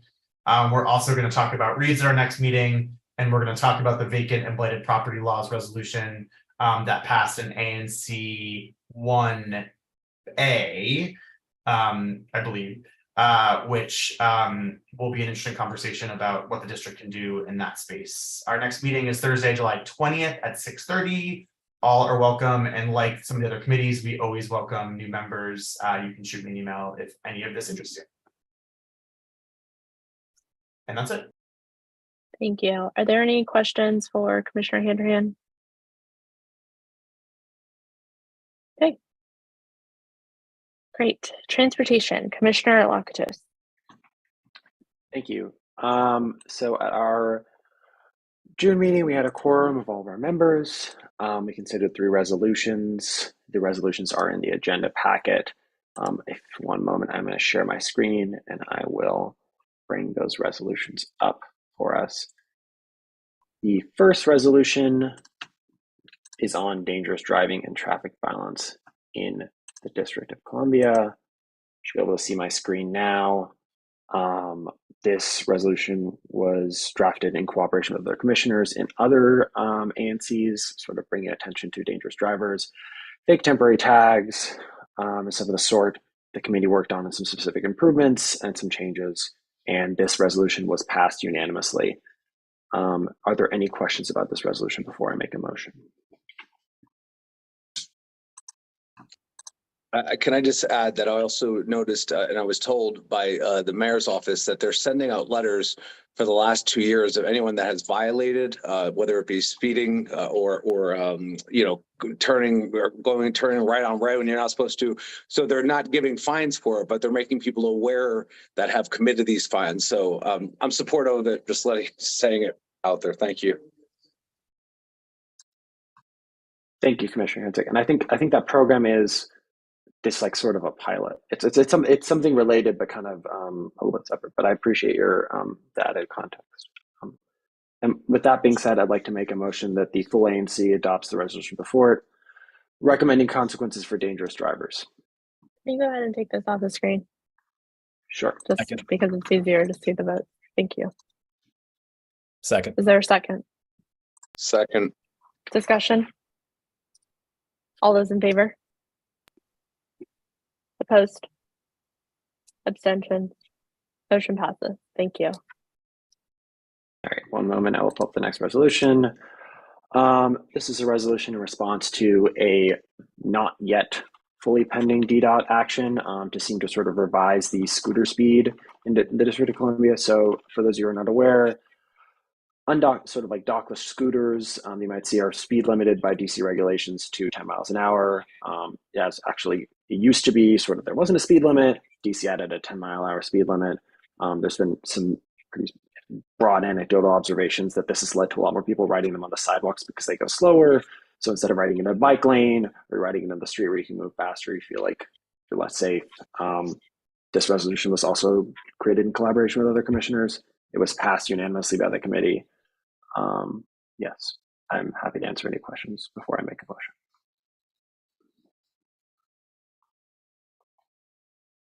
Any questions?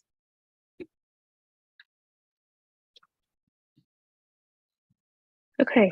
Do you have a motion? Go ahead and thank you. Yeah. Sorry, I want to remove from my screen. I would like to motion that the full ANC support the scooter speed shift resolution as presented. Do we have a second? Second. Discussion? All those in favor? Opposed? Abstentions? Motion passes. Thank you. All right, final motion. One moment. Okay. The final resolution, my apologies. This is a resolution recommending the expenditure of very specific highway education funds the district is receiving as a part of the bipartisan infrastructure law. Some of these funds are used previously in other iterations for like ads you might see that says like speed, you're speeding, slow down, something of the sort. But the bipartisan infrastructure law allows a new expenditure, which is automated traffic enforcement in school zones, specifically just school zones. And so this is providing official ANC comment as DeMoss is drafting that plan before it submits it to the federal government, requesting that they actually spend that money instead of on some of these, advertisements, spending it on automated traffic enforcement, and then spending any revenue gathered from that automated traffic enforcement on physical infrastructure to create sort of safer environments around schools where people wouldn't be able to speed no matter if the camera was there or not. Does anyone have any questions?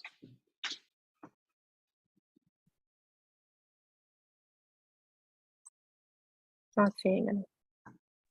In that case, I would like to move that the full ANC adopts the resolution recommending expenditure of highway education funds on automated traffic enforcement in school zones. Do we have a second?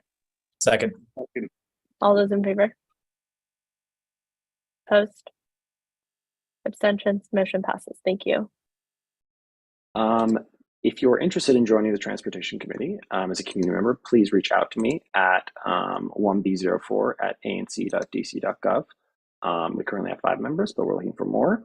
Our next meeting is next Wednesday, July 12th at 7 p.m. We have a presentation from the Department of Energy and the Environment on the climate, sort of the Keep Cool Extreme Heat Plan for DC. So it should be a good presentation, as well as 2 resolutions that we're finalizing now. And thank you so much. Thank you.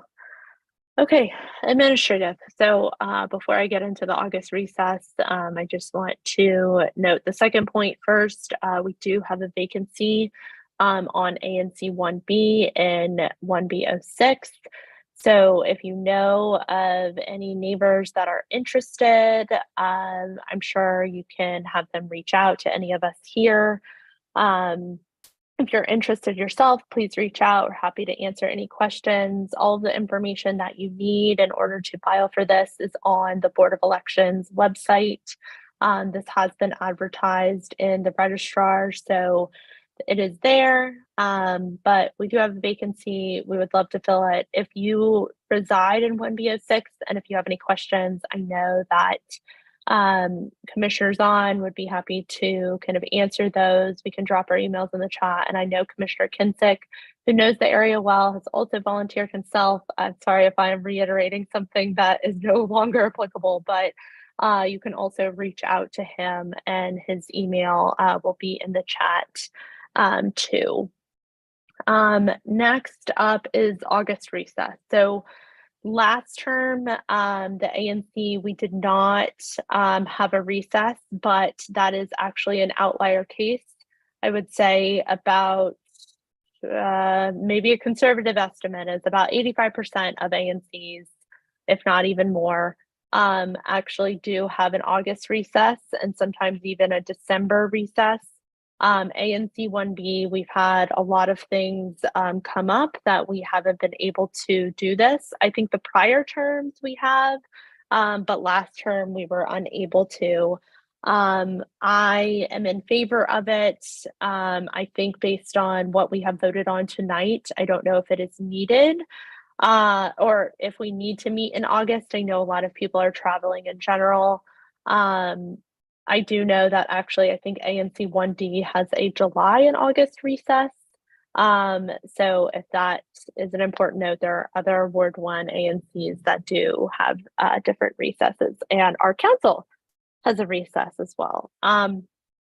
So if there are any questions on this, let's hear it, or comments. I see some things in the chat.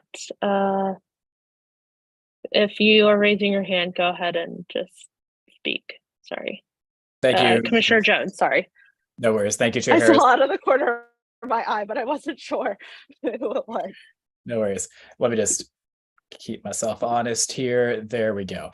My only concern is that I became aware today or yesterday of a historic preservation case that has a date at either the late July or early August HPRB meeting.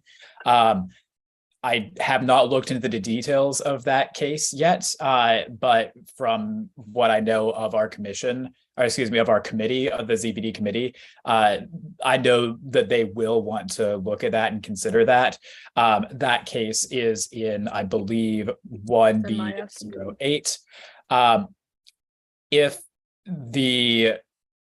So the question is, do we want to give up our opportunity to have great weight on this particular case? I'm not prepared to speak about it at length today because I only became aware of it today or yesterday. So there's a couple of solutions. One is that we have our August meeting. Two is that we have a special purpose, special meeting with one item on the agenda for late July or early August. And then the third option that I can think of is we just choose not to have any opportunity to have great weight in that case.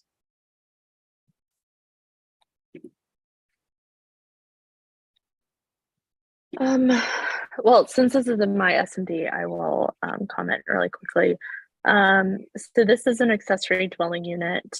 It is going in front of HPRB, which really reviews the concept and design. It has no, they're not, I mean, they could be seeking some sort of relief, but that wouldn't go in front of HPRB. So the other option is I, as the SMD, as it's under my jurisdiction, I can write a letter of support if the ANC feels that one, it's not entirely necessary for it to review. We can also wait and see for ZPD, but yes, what is on? Is this the only thing that you'll be reviewing, Commissioner Jones? On It is the ZPD only thing next? that I'm aware of that has a time limit. Is it the only thing you're reviewing on Monday? No, The 17th. two Mondays from now on the 17th, we'll also be doing it, as I mentioned, the update, the inventory of Howard University properties Okay. outside the campus You're plan right, area. you did review None that. of those are up for a, Yeah. I'm not aware of any of those being up for hearing anytime soon. Okay. Could you review this first? Just because, so the reason why I'm asking is because I want to make sure that if we do have to have, the committee feels that the ANC needs to provide full kind of support. If, come to the meeting, when I go to the meeting, they say, they're seeking just like a laundry list of things. And it seems a little like an outlier case. Then at least I can email out the commission and say, and call a special meeting. So then we just have, I guess, some time to call that for then likely the 25th. We just want to make sure it's a week out, but I'm only asking for timing purposes, which it might come down to like an hour versus, yeah. So how about, we will need a motion to raise to say we have a recess, but we will have a recess, but we will, if we need it, is everyone that's on here okay if we call a special meeting if we do need to vote on this instance? Yes. Is there any community concerns about the ANC going on recess in August? Commissioner Kinsick, were you going to say something? Yeah, I'm sorry. Just a point to think about is that if we could possibly consider, to do know that the three of us that have been reelected as a second term, I know that we have not had any time off every month, and I was only 8 months in the last term, but it's been asked by a couple of constituents about it, even if the recess is approved for August, if it must be understood that a short meeting can be called if in fact an important or actionable business item is raised and must be acted on. If we could please consider that, that's all. Thank you. Absolutely. I will also say a recess does not mean that we are off the grid, that we don't have we're not access to email. We are. It just, if people have plans or vacations, we will be meeting virtually. It's just, it makes it slightly easier on commissioners also to maybe even try to re-engage with their SMD a little bit more specifically than on a broader scale. So that's just a note, just because we say we're on recess, we're still available because that's living in the 21st century. Commissioner Handerhan. Yeah, I agree. We should meet if there's a reason that necessitates it, full stop. I think the August recess is also, it's something a lot of agencies do as a reflection that not just our schedules and our travel schedules, but our constituents are often doing whatever they need to charge in August. And so when you think about these meetings as community engagement, August may not really be the best way to do the community engagement. There might be other ways to do it. So I would just add that point in my support for not meeting in August unless we have to. Yeah, that is a really important point that we should also consider too.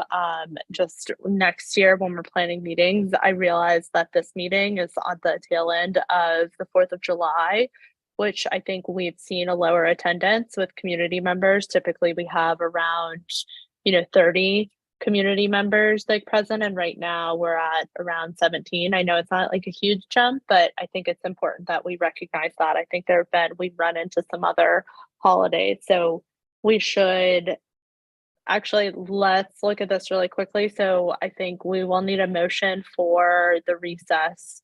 So if someone wants to chew on that for a moment. Okay, The other thing that we might want to consider, as I was saying, we need to consider dates, is that Labor Day falls on September 4th, and our commission meeting will be on September 7th, which makes it, I think, very difficult if we want to consider, because if we do have a recess, we may want to consider pushing that meeting to September 14th. Mm.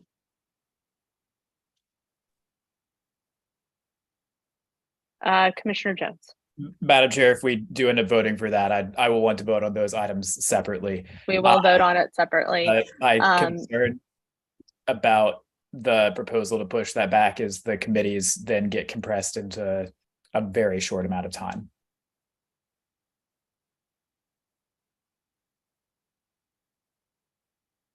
Why would they get compressed? It would be the same. Let me pull up the calendar. I could be missing. Because this would be the same.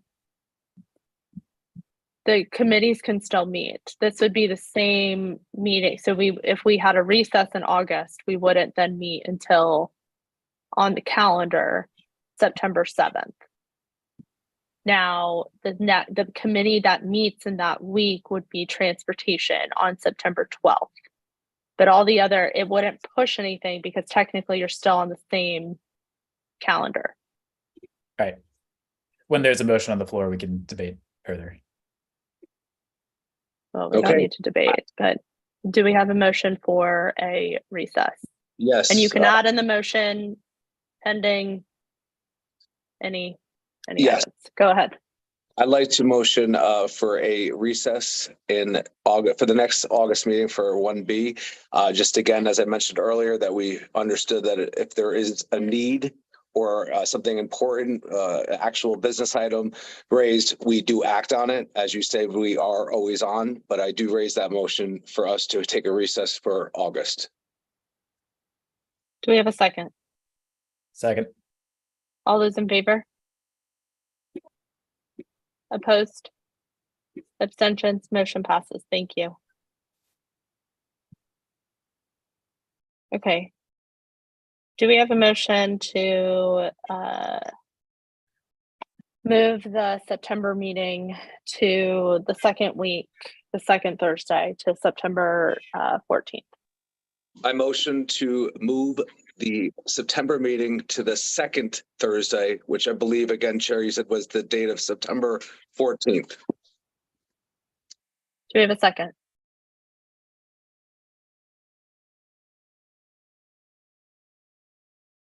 Second. Discussion. Go ahead. Per Commissioner Jones's earlier concern, I'm fine adjusting the committee schedules around that, if that's necessary for moving that. Because my committee would be the one that would meet the week in which the full ANC. It would be before. It wouldn't. So it wouldn't though change anything timing wise. Like it actually might help. Like if you had to vote on something or needed the ANC to vote on something, let's say something came in tops, it might, like, again, this would be a very last minute agenda request. And so Commissioner Jones might kill me for saying that, but like you could raise it at the ANC, the full commission meeting at that point. But I guess, Commissioner Jones, can you help me understand why there's a concern about push, because we're not adjusting. I mean, it's up to you as committee chair. So that's the other thing. For the recess, committees can still meet.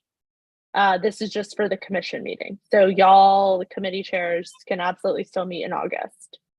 But Commissioner Jones, can you tell me more about the concern of the commission meeting adjustment? My main concern is that would put 2 meetings in September ahead of the September meeting. It would put the public safety and community engagement meeting that's scheduled for Tuesday, the 5th, which is already scheduled for that date, before the before the commission meeting. It would also put the transportation meeting the day before the commission meeting, if not adjusted. If those committee members are fine with that, that's all right. But my concerns are that business brought up in those meetings may not make it into our agenda for the following day. And there may be confusion from committee members on because of that. If so, let me caveat. I mean, September 5th, though, is still before the commission meeting if we had it on the 7th. I also am not happy with that decision, but it's not my decision. May I caveat that with one thing? If there are multiple commissioners who know that they will be out of town that week, I will drop my opposition altogether, or even just one commissioner who knows that they cannot make that September 7th date. I'll drop my opposition. I am not, for me, I will be in town. I'm not concerned for commissioners because I think we've all adjusted to it's going to be a virtual meeting. However, my concern is for community members who, you know, weren't able to come tonight because it's at the tail end of a holiday. And, you know, this is totally on us. Like, I think we had another instance of this, of, you know, having a commission meeting close to a holiday. And, you know, I think it's important for us to be mindful of that. I think, you know, one, I would, you know, encourage Commissioner Fields to maybe adjust the date for public safety and community engagement since it's coming right after Labor Day. But that is totally your decision and your call as the chair.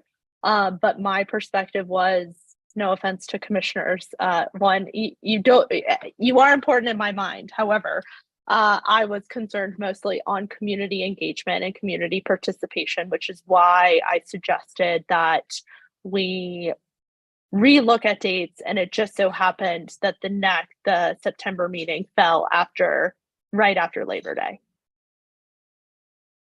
Hey, Chair, point of order, I'm sorry. We actually have a motion on the table that was seconded by Treasurer Lakatos, so I think we could probably vote on this now.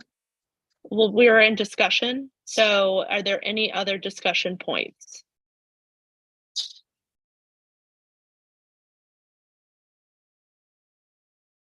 Okay. All those in favor?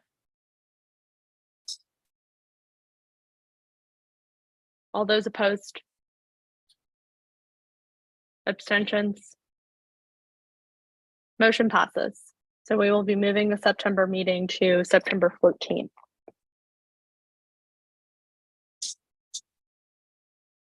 Okay, next we have, apologies, someone had the calendar open. Next, we have Executive Council Member and Commissioner and Community Announcements, Office of the Council Member, Nicole. Hi, everyone. Good to see you. Just a few quick updates on some legislation that the office has introduced in the last few weeks.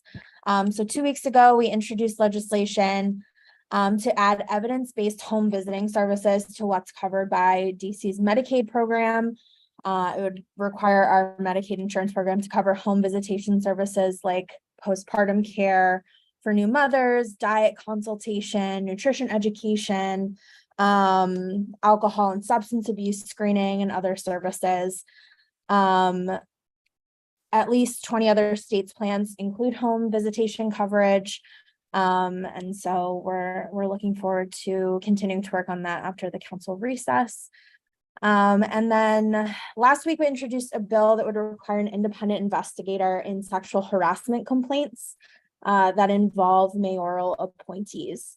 So this would require the Inspector General to hire outside independent counsel to investigate complaints against mayoral appointees, which would include deputy mayors, agency and sub-agency heads, and those appointed by the mayor to boards and commissions. We had 9 co-introducers on that.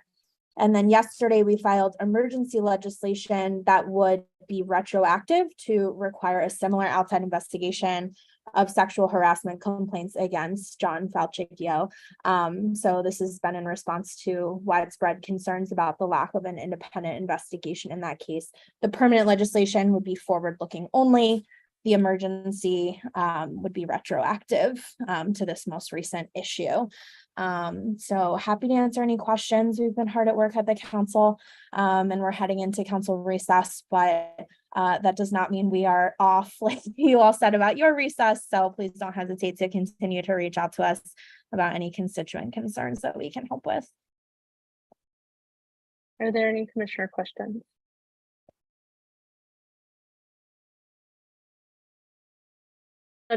Cedric, we have a hand from Frank. Good evening, Nicole. Two questions for the council member. There was a review called the U Street Safety Initiative undertaken last summer, and 400 surveys were looked at by community members, and 50 persons were met with regarding crime and safety on the U Street corridor. We've been waiting on a final report. We got the draft report back in November, and we've been waiting on the final report. Are you familiar with that? And my second question, and related to the same issue, is within that report, well, actually, that's really my question. Thank you. I am not familiar with the status of the final report, but I'm happy to look into that and report back. Thank you. Commissioner Kinsick. Yeah, please ask Councilmember Nadeau to get back to one of 1A's constituents, Jamar Carpenter. He's been trying to reach out to her a lot. It's about getting youth space for football. They are in Columbia Heights. Obviously, the rec center there can't fit more than 5 people. They've been trying to use Cardoza, but out of state from Virginia are buying it. And it seems like it's more profit over our people, and that's what we don't want, because when the youths are 12 and 13 and 14 and 15 and they want to actually put their energy in football as opposed to, hey, robbing a CVS or something, or taking a gun and having fun with it, it would really help our area. And I think that needs to be noted. And I'd like to also know what the next brand on the block is happening. Thank you. Sure. So we have been in touch with Coach Jamar and with the interested parties there. So we've been in contact with them, happy to reach out to kind of figure out what the latest is there. And then the next brand on your block, I can pull up for you really quickly here, if you give me 1 second. So sure. Now every time I do get Councilmember Nadeau on, she tells me every time I ask her this crime's up, and she's actually, Commissioner Kinsick, I'm looking at her report right now. Please be prepared. That's going to be my next thing when I meet her in person.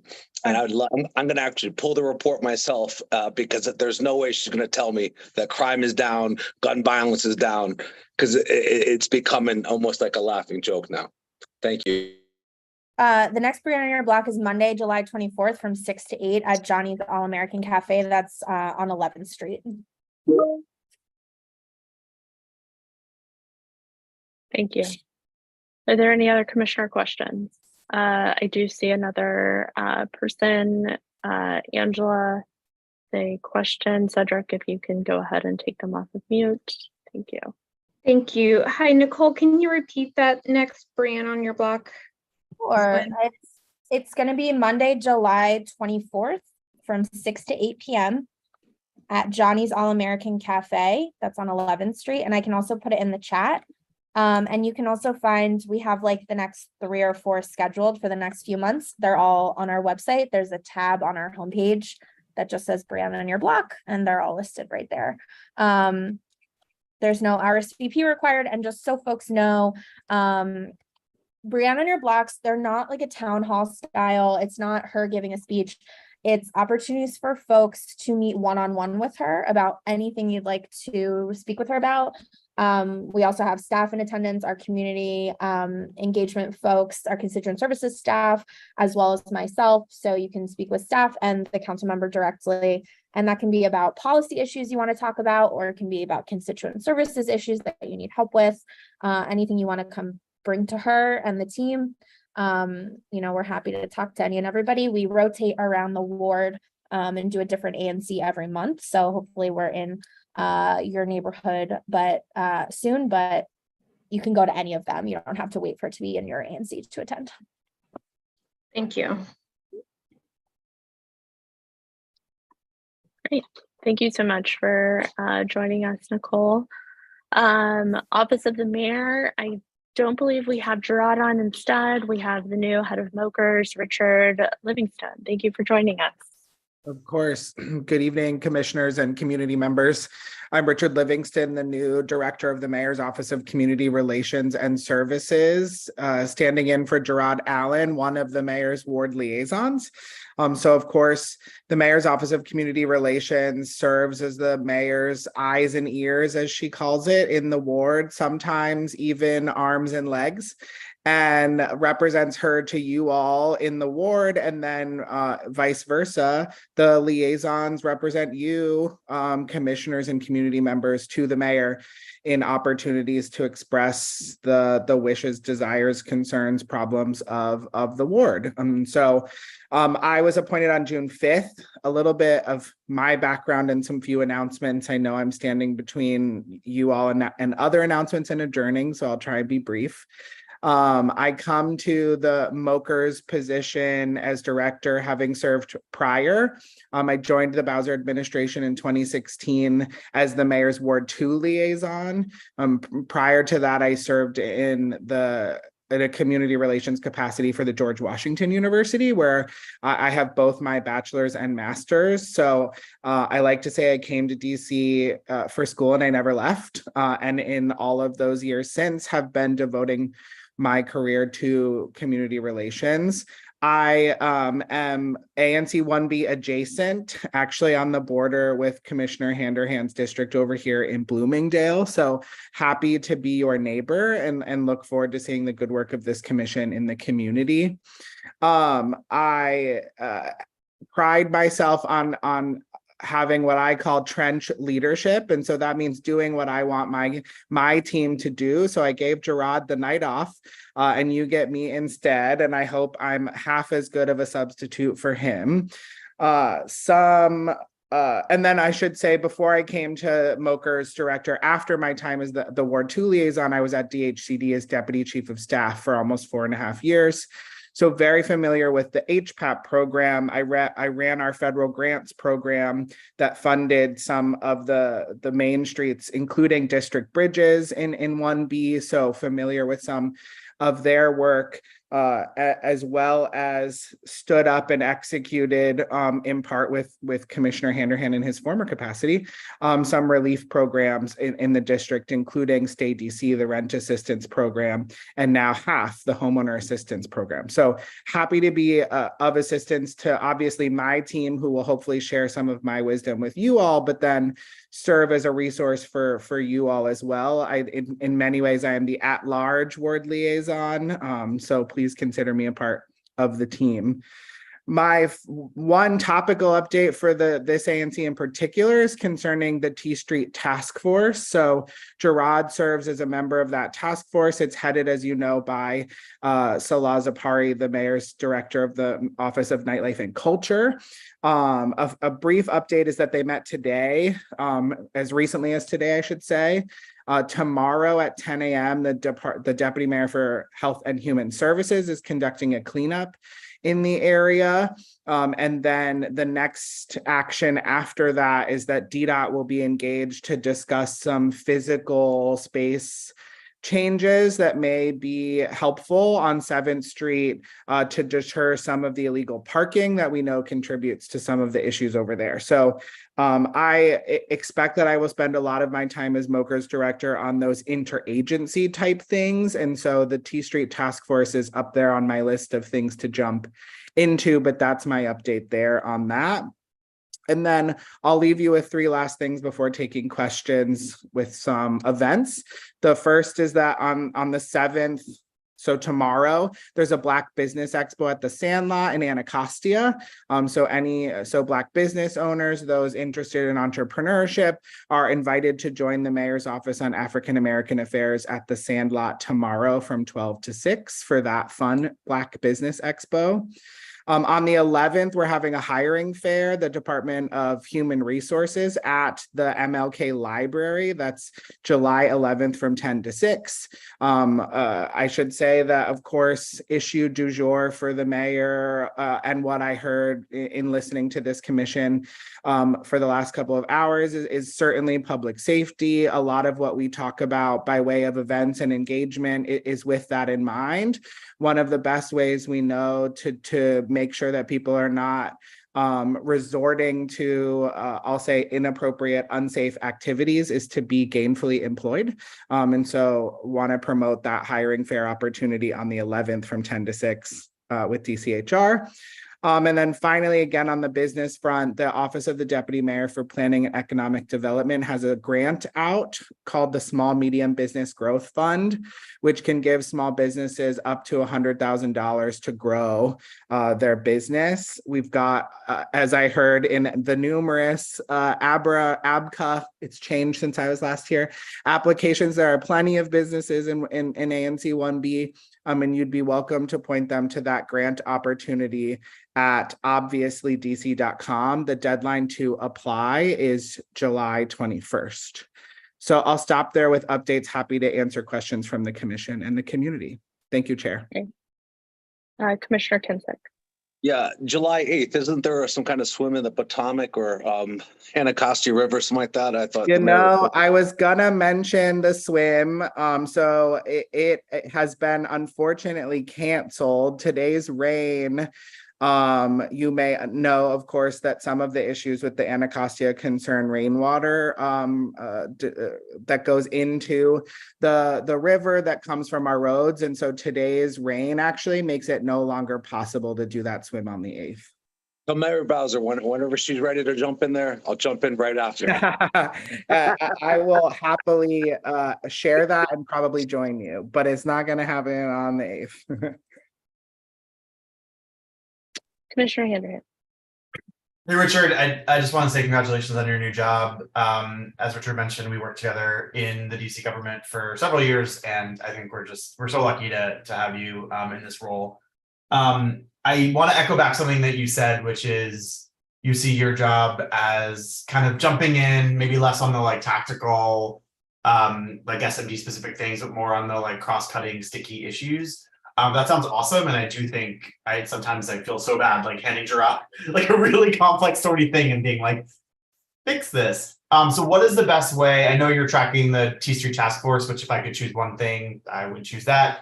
But in general, what's the best way for us as commissioners to kind of engage you without? I don't want to undercut your mokers. I also don't want to elevate things that are not something that you think you should have on your plate. So if you have any guidance now or later, can you let us know?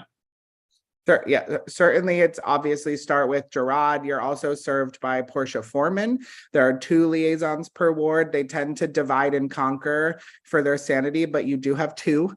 And so I always say start with them. I'm going to obviously work with them to ensure that they elevate things as appropriate, but am also fully accessible to the public, and will pop my contact information in the chat. And we'll also, as commissioners, let you know when I think I may have to give it to the liaison, for example, or take it myself. That's something we can engage on in a case-by-case basis.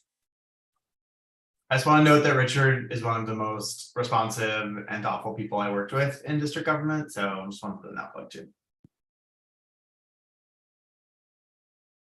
Thank you again for joining us. I actually have kind of a piece of feedback that, whatever channels you find necessary to bring to the mayor. I was extremely disappointed by her response today about an external investigation for John Falchecchio, along with just retroactively investigating it. And she mentioned that it would be an incredible cost to taxpayers. And I know that is a big concern of kind of the community overall is, we pay a lot of taxes in DC in general. And, I wanted to provide the piece of feedback that is one, very disappointing, but it actually costs taxpayers a lot more for these things to go uninvestigated. In fact, one study that was done showed that the US government spends over $327 million a year on sexual harassment cases. And then there's also the overarching stat that most companies overall in the US pay about $6.7 million in absenteeism, lost productivity, and turnover due to sexual harassment. So again, this isn't something I know that you can solve, but I was extremely disappointed to see that because that only tells me that something more is going on, and it raises a red flag that there might be a larger issue of a toxic workplace happening. Thank you. I'm happy to share that feedback. She did mention cost, but it wasn't the first thing she mentioned. So I did want to share that her first response was that she has a mayor's order on sexual harassment that was followed to the T, that she initiated an investigation. The investigation substantiated the allegation, and that person is no longer employed with the District of Columbia. So I'll share the feedback on cost, but wanted to note it wasn't her first and primary response to that issue. Commissioner Jones. Thank you, Chair Harris. Thank you, Mr. Livingston. I just want to expand on Chair Harris's well-worded and well-founded comments. First off, I share her sentiment entirely. And second off, the original allegations were internal to within employees of the DC government. Since then, there have been seemingly credible allegations that a woman who sought to do business with the District of Columbia perceived Falchicchio's actions as an attempt to extort sex in relation with her attempt to get government business. That is not what the investigation that the mayor ordered or that her procedures required looked into. And that, the new allegation has come out since that was ordered. So it makes sense why that's not there. That is a huge risk to taxpayer dollars. That's far greater, not even talking about the, the immoral acts that this person is alleging Falchicchio engaged in, but it's also, if substantiated, that is corruption. That is attempting to drive business toward or away from people for things that are not aligned with the interests of the people of DC. So it's important that those allegations get investigated, and the cost of not doing so is much higher than the cost of doing so. That's on top of the workplace harassment claims. Happy to report back the concerns of the commission on this issue. Thank you. I realize this is like a heavy into your intro into ANC 1B. I think these are just very important topics, and it's unfortunate that this timing is happening with your intro to ANC 1B. But I appreciate Cedric, can you go ahead and promote Frank? Frank, you can go ahead and take yourself off of mute, unless you didn't mean to raise your hand. Yes, thank you, Mr. Livingston. Thank you, and look forward to your efforts. And specifically, I'd like to highlight the 7th and T Street Task Force, and whatever you can do. Mr. Sapari, Director Sapari, is doing a great job, but it's very complex between agencies. And as soon as you made that comment, that's where your expertise is going to lie, and that's where you're going to be helpful. That's where we're having about 3 or 4 problems that that seem not to be able to be resolved. So look forward to your help there, and thank you so much, and welcome aboard. And thank you for your tenure and your good faith comments by Mr. Commissioner Handerhan. Thank you. Okay, are there any other commissioner questions or comments? All right, well, thank you so much for joining us. Please feel free to join other ANC 1B meetings, but we are very appreciative and love Mr. Gerard Allen. So, okay, commissioner announcements. I actually have one. It is a reminder. I wanted to remind commissioners to hold themselves in a higher decorum, especially if you're representing yourself as commissioner.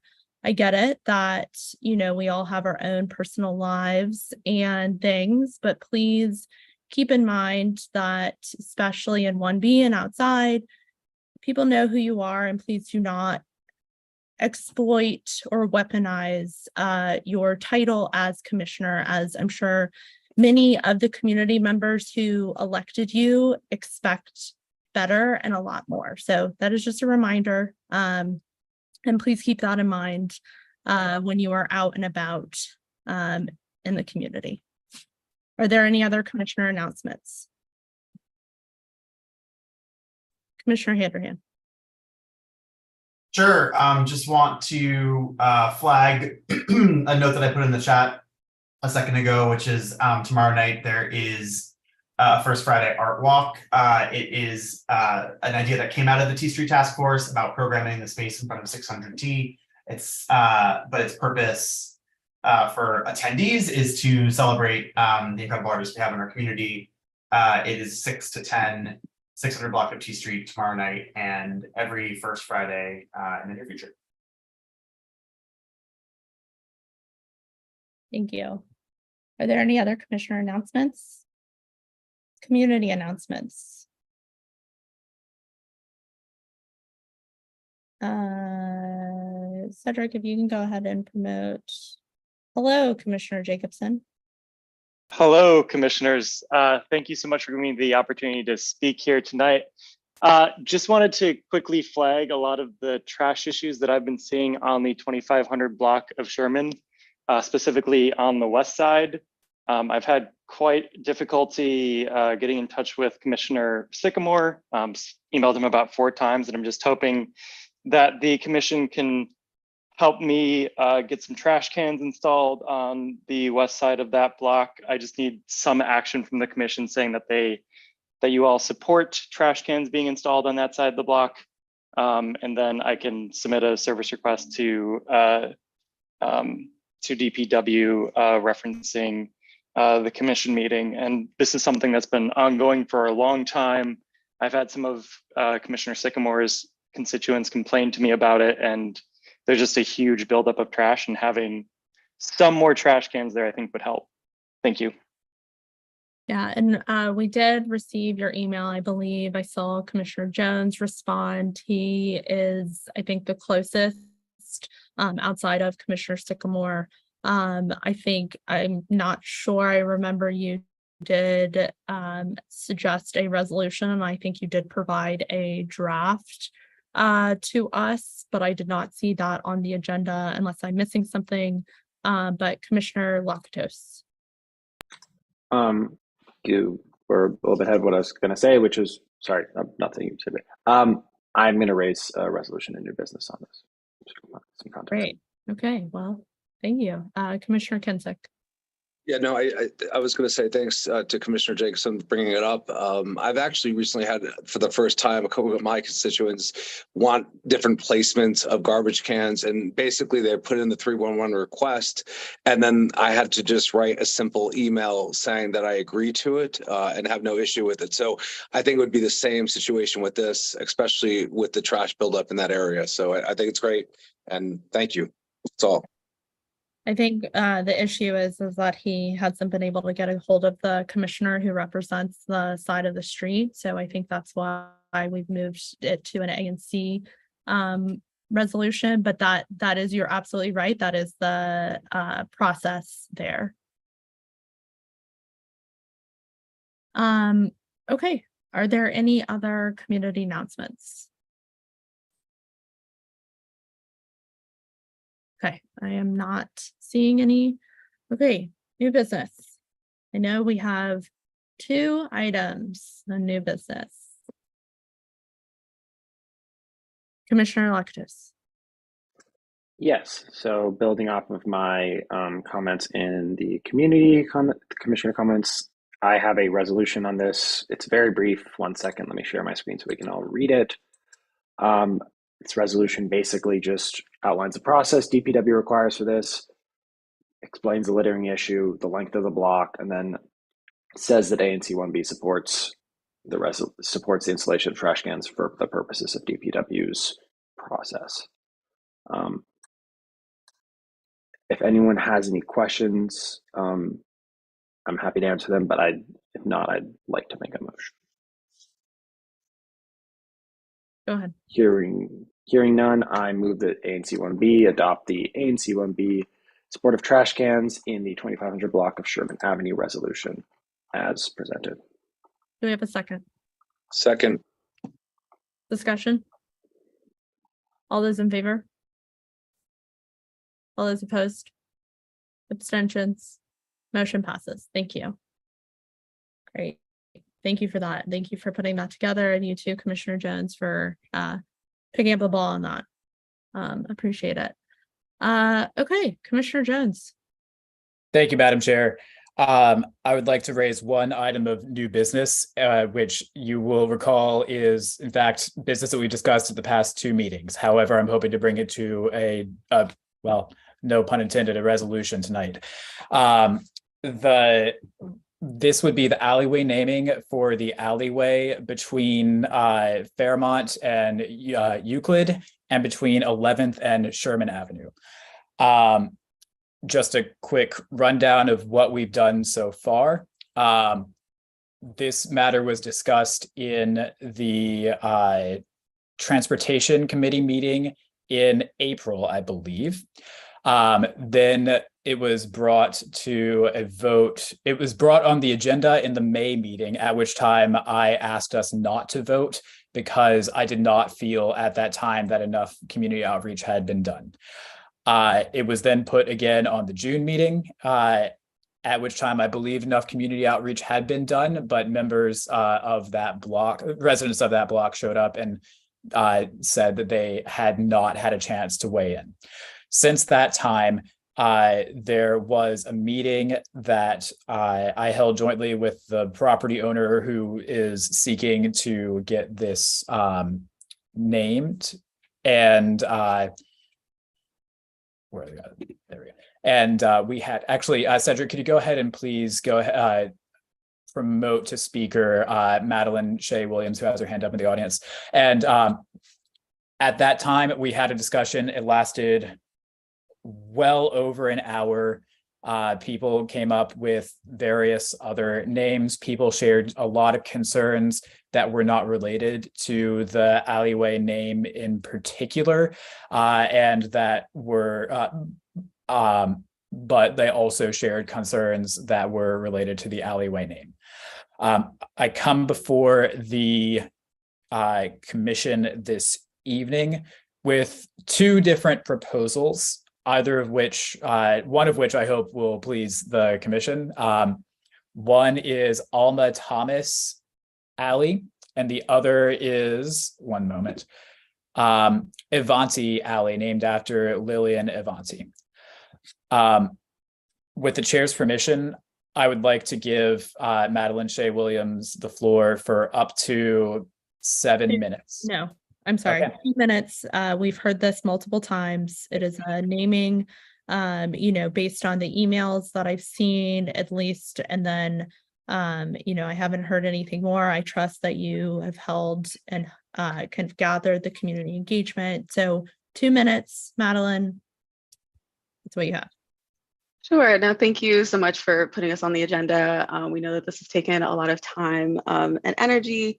So I will just run through this super briefly. As Commissioner Jones mentioned, we held a community meeting on June 13th, where we solicited comments on the names. And we also decided to hold for about a 2.5 week period, time for neighbors to submit additional names as well, which we did get feedback on, and we did get some additional names. And so that's why tonight we're proposing the Alma Thomas Court name, which I won't go in depth into the background of since we presented that at the last meeting. The second name is Avanti Court, which I did want to just do a brief background on. This was suggested by one of the community members. Lillian Avanti was like a singer and composer. She was actually born and raised in DC, and her childhood home is in ANC 1B. She graduated from Howard University. She has a lot of notable achievements, which are outlined in the draft resolution. But she seems like a really great addition to consideration. And because she was also submitted by one of the community members, we wanted to include that. And so as you mentioned, we are simply seeking an alley name tonight. We're hoping that the ANC feels comfortable based on our continued outreach and our multiple meetings, that either of these names would be sufficient. Both of these women are phenomenal Black women who have contributed to the arts and music in the district. And so we would be happy with either of these names, and would love for you to vote on a name tonight. Thank you. Thank you. And thank you for providing that additional context and for doing more community outreach. I think that was really important. So thank you again. Do you need us to, and maybe this is a question more for Commissioner Jones, do you need us to also decide upon a name, or is it that, we're in favor of the renaming for either of these names as then, decided by the community? Well, we submitted these two names. We would love for the community to voice through you which name you would prefer, instead of having the developer just pick. We thought that it would be a really great opportunity for the community to have a voice in what the ultimate name is. Great. Okay, are there any other community comments, concerns, commissioner questions? Raise your little hands. Commissioner Handerhan. So glad to be addressing this again. I'm a little confused about how we should pick if we haven't talked to folks. So I mean, both names sound great. I would defer to the community. I don't feel like I just worry a little bit that bringing up a new business at the end of a long meeting and kind of the architecture of the choice here feels like a little strange to me. I'm not sure how I would personally pick between the two. So that would just impact I appreciate what you're trying to do, but I don't I didn't get to talk to him about this. So I don't know how I could represent what the community wanted.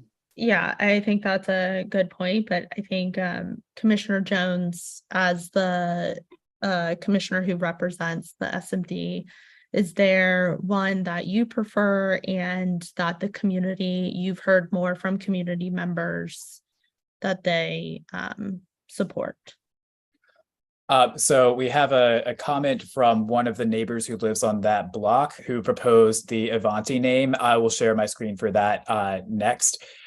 The one advantage of the Avanti name is that it does maintain the alphabetization of the streets. So you would have Euclid, and then in the middle of Euclid and Fairmont, you'd have Avanti, and then you'd have Fairmont.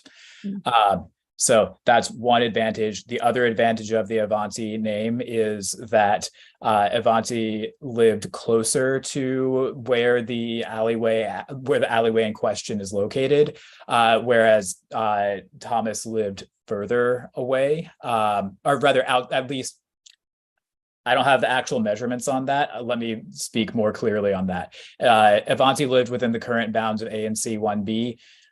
Thomas did not live within the current grounds of ANC 1B. Okay, thank you for that. Sorry, I didn't mean to Commissioner Handerhan, do you still have? Thomas wasn't broken circle. Excuse me. Thank you. Yeah, I would go with whatever, if that's the recommendation from the S&D commissioner, I would support that. So thank you. Commissioner Fields. I would also just like to speak in favor of the Avanti name, especially because it's coming up on the 60th anniversary of the March on Washington, which Alma, Thomas, and Avanti walked in together. I understand her closeness to the neighborhood and the impact that she's had on not just the African-American community, but the arts community. And I think it'll bring a strong presence to the area surrounding the U Street corridor. Thank you for providing that history. I think that's really important. Commissioner Handerhan, was your hand still raised?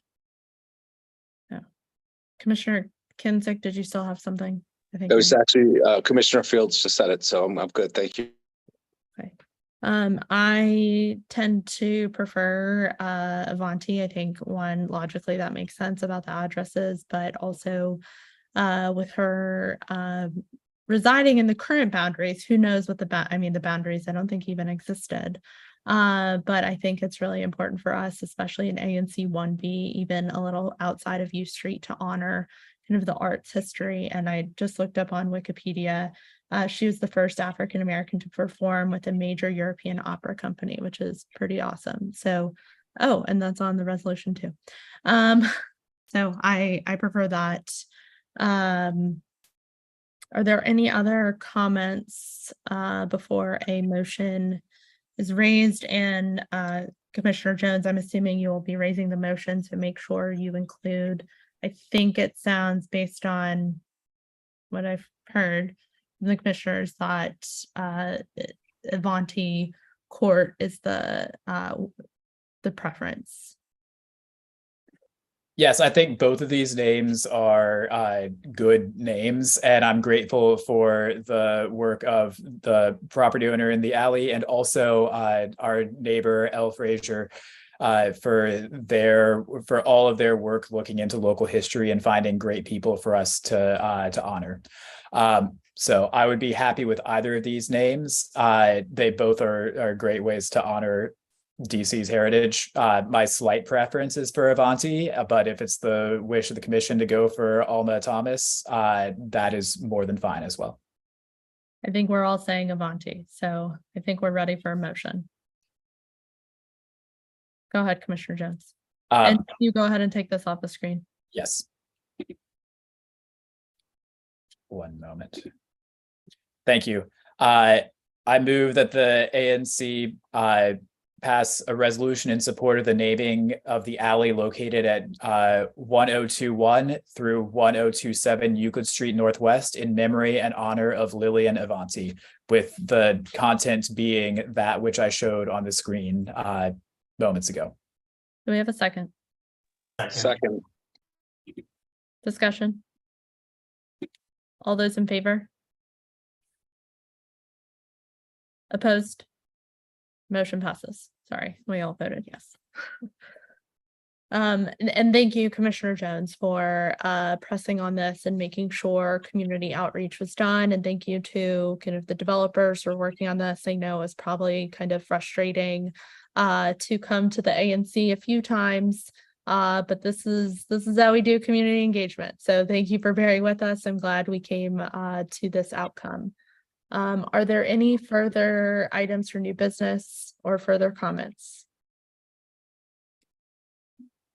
Hearing none, this meeting is adjourned at 9:28 p.m.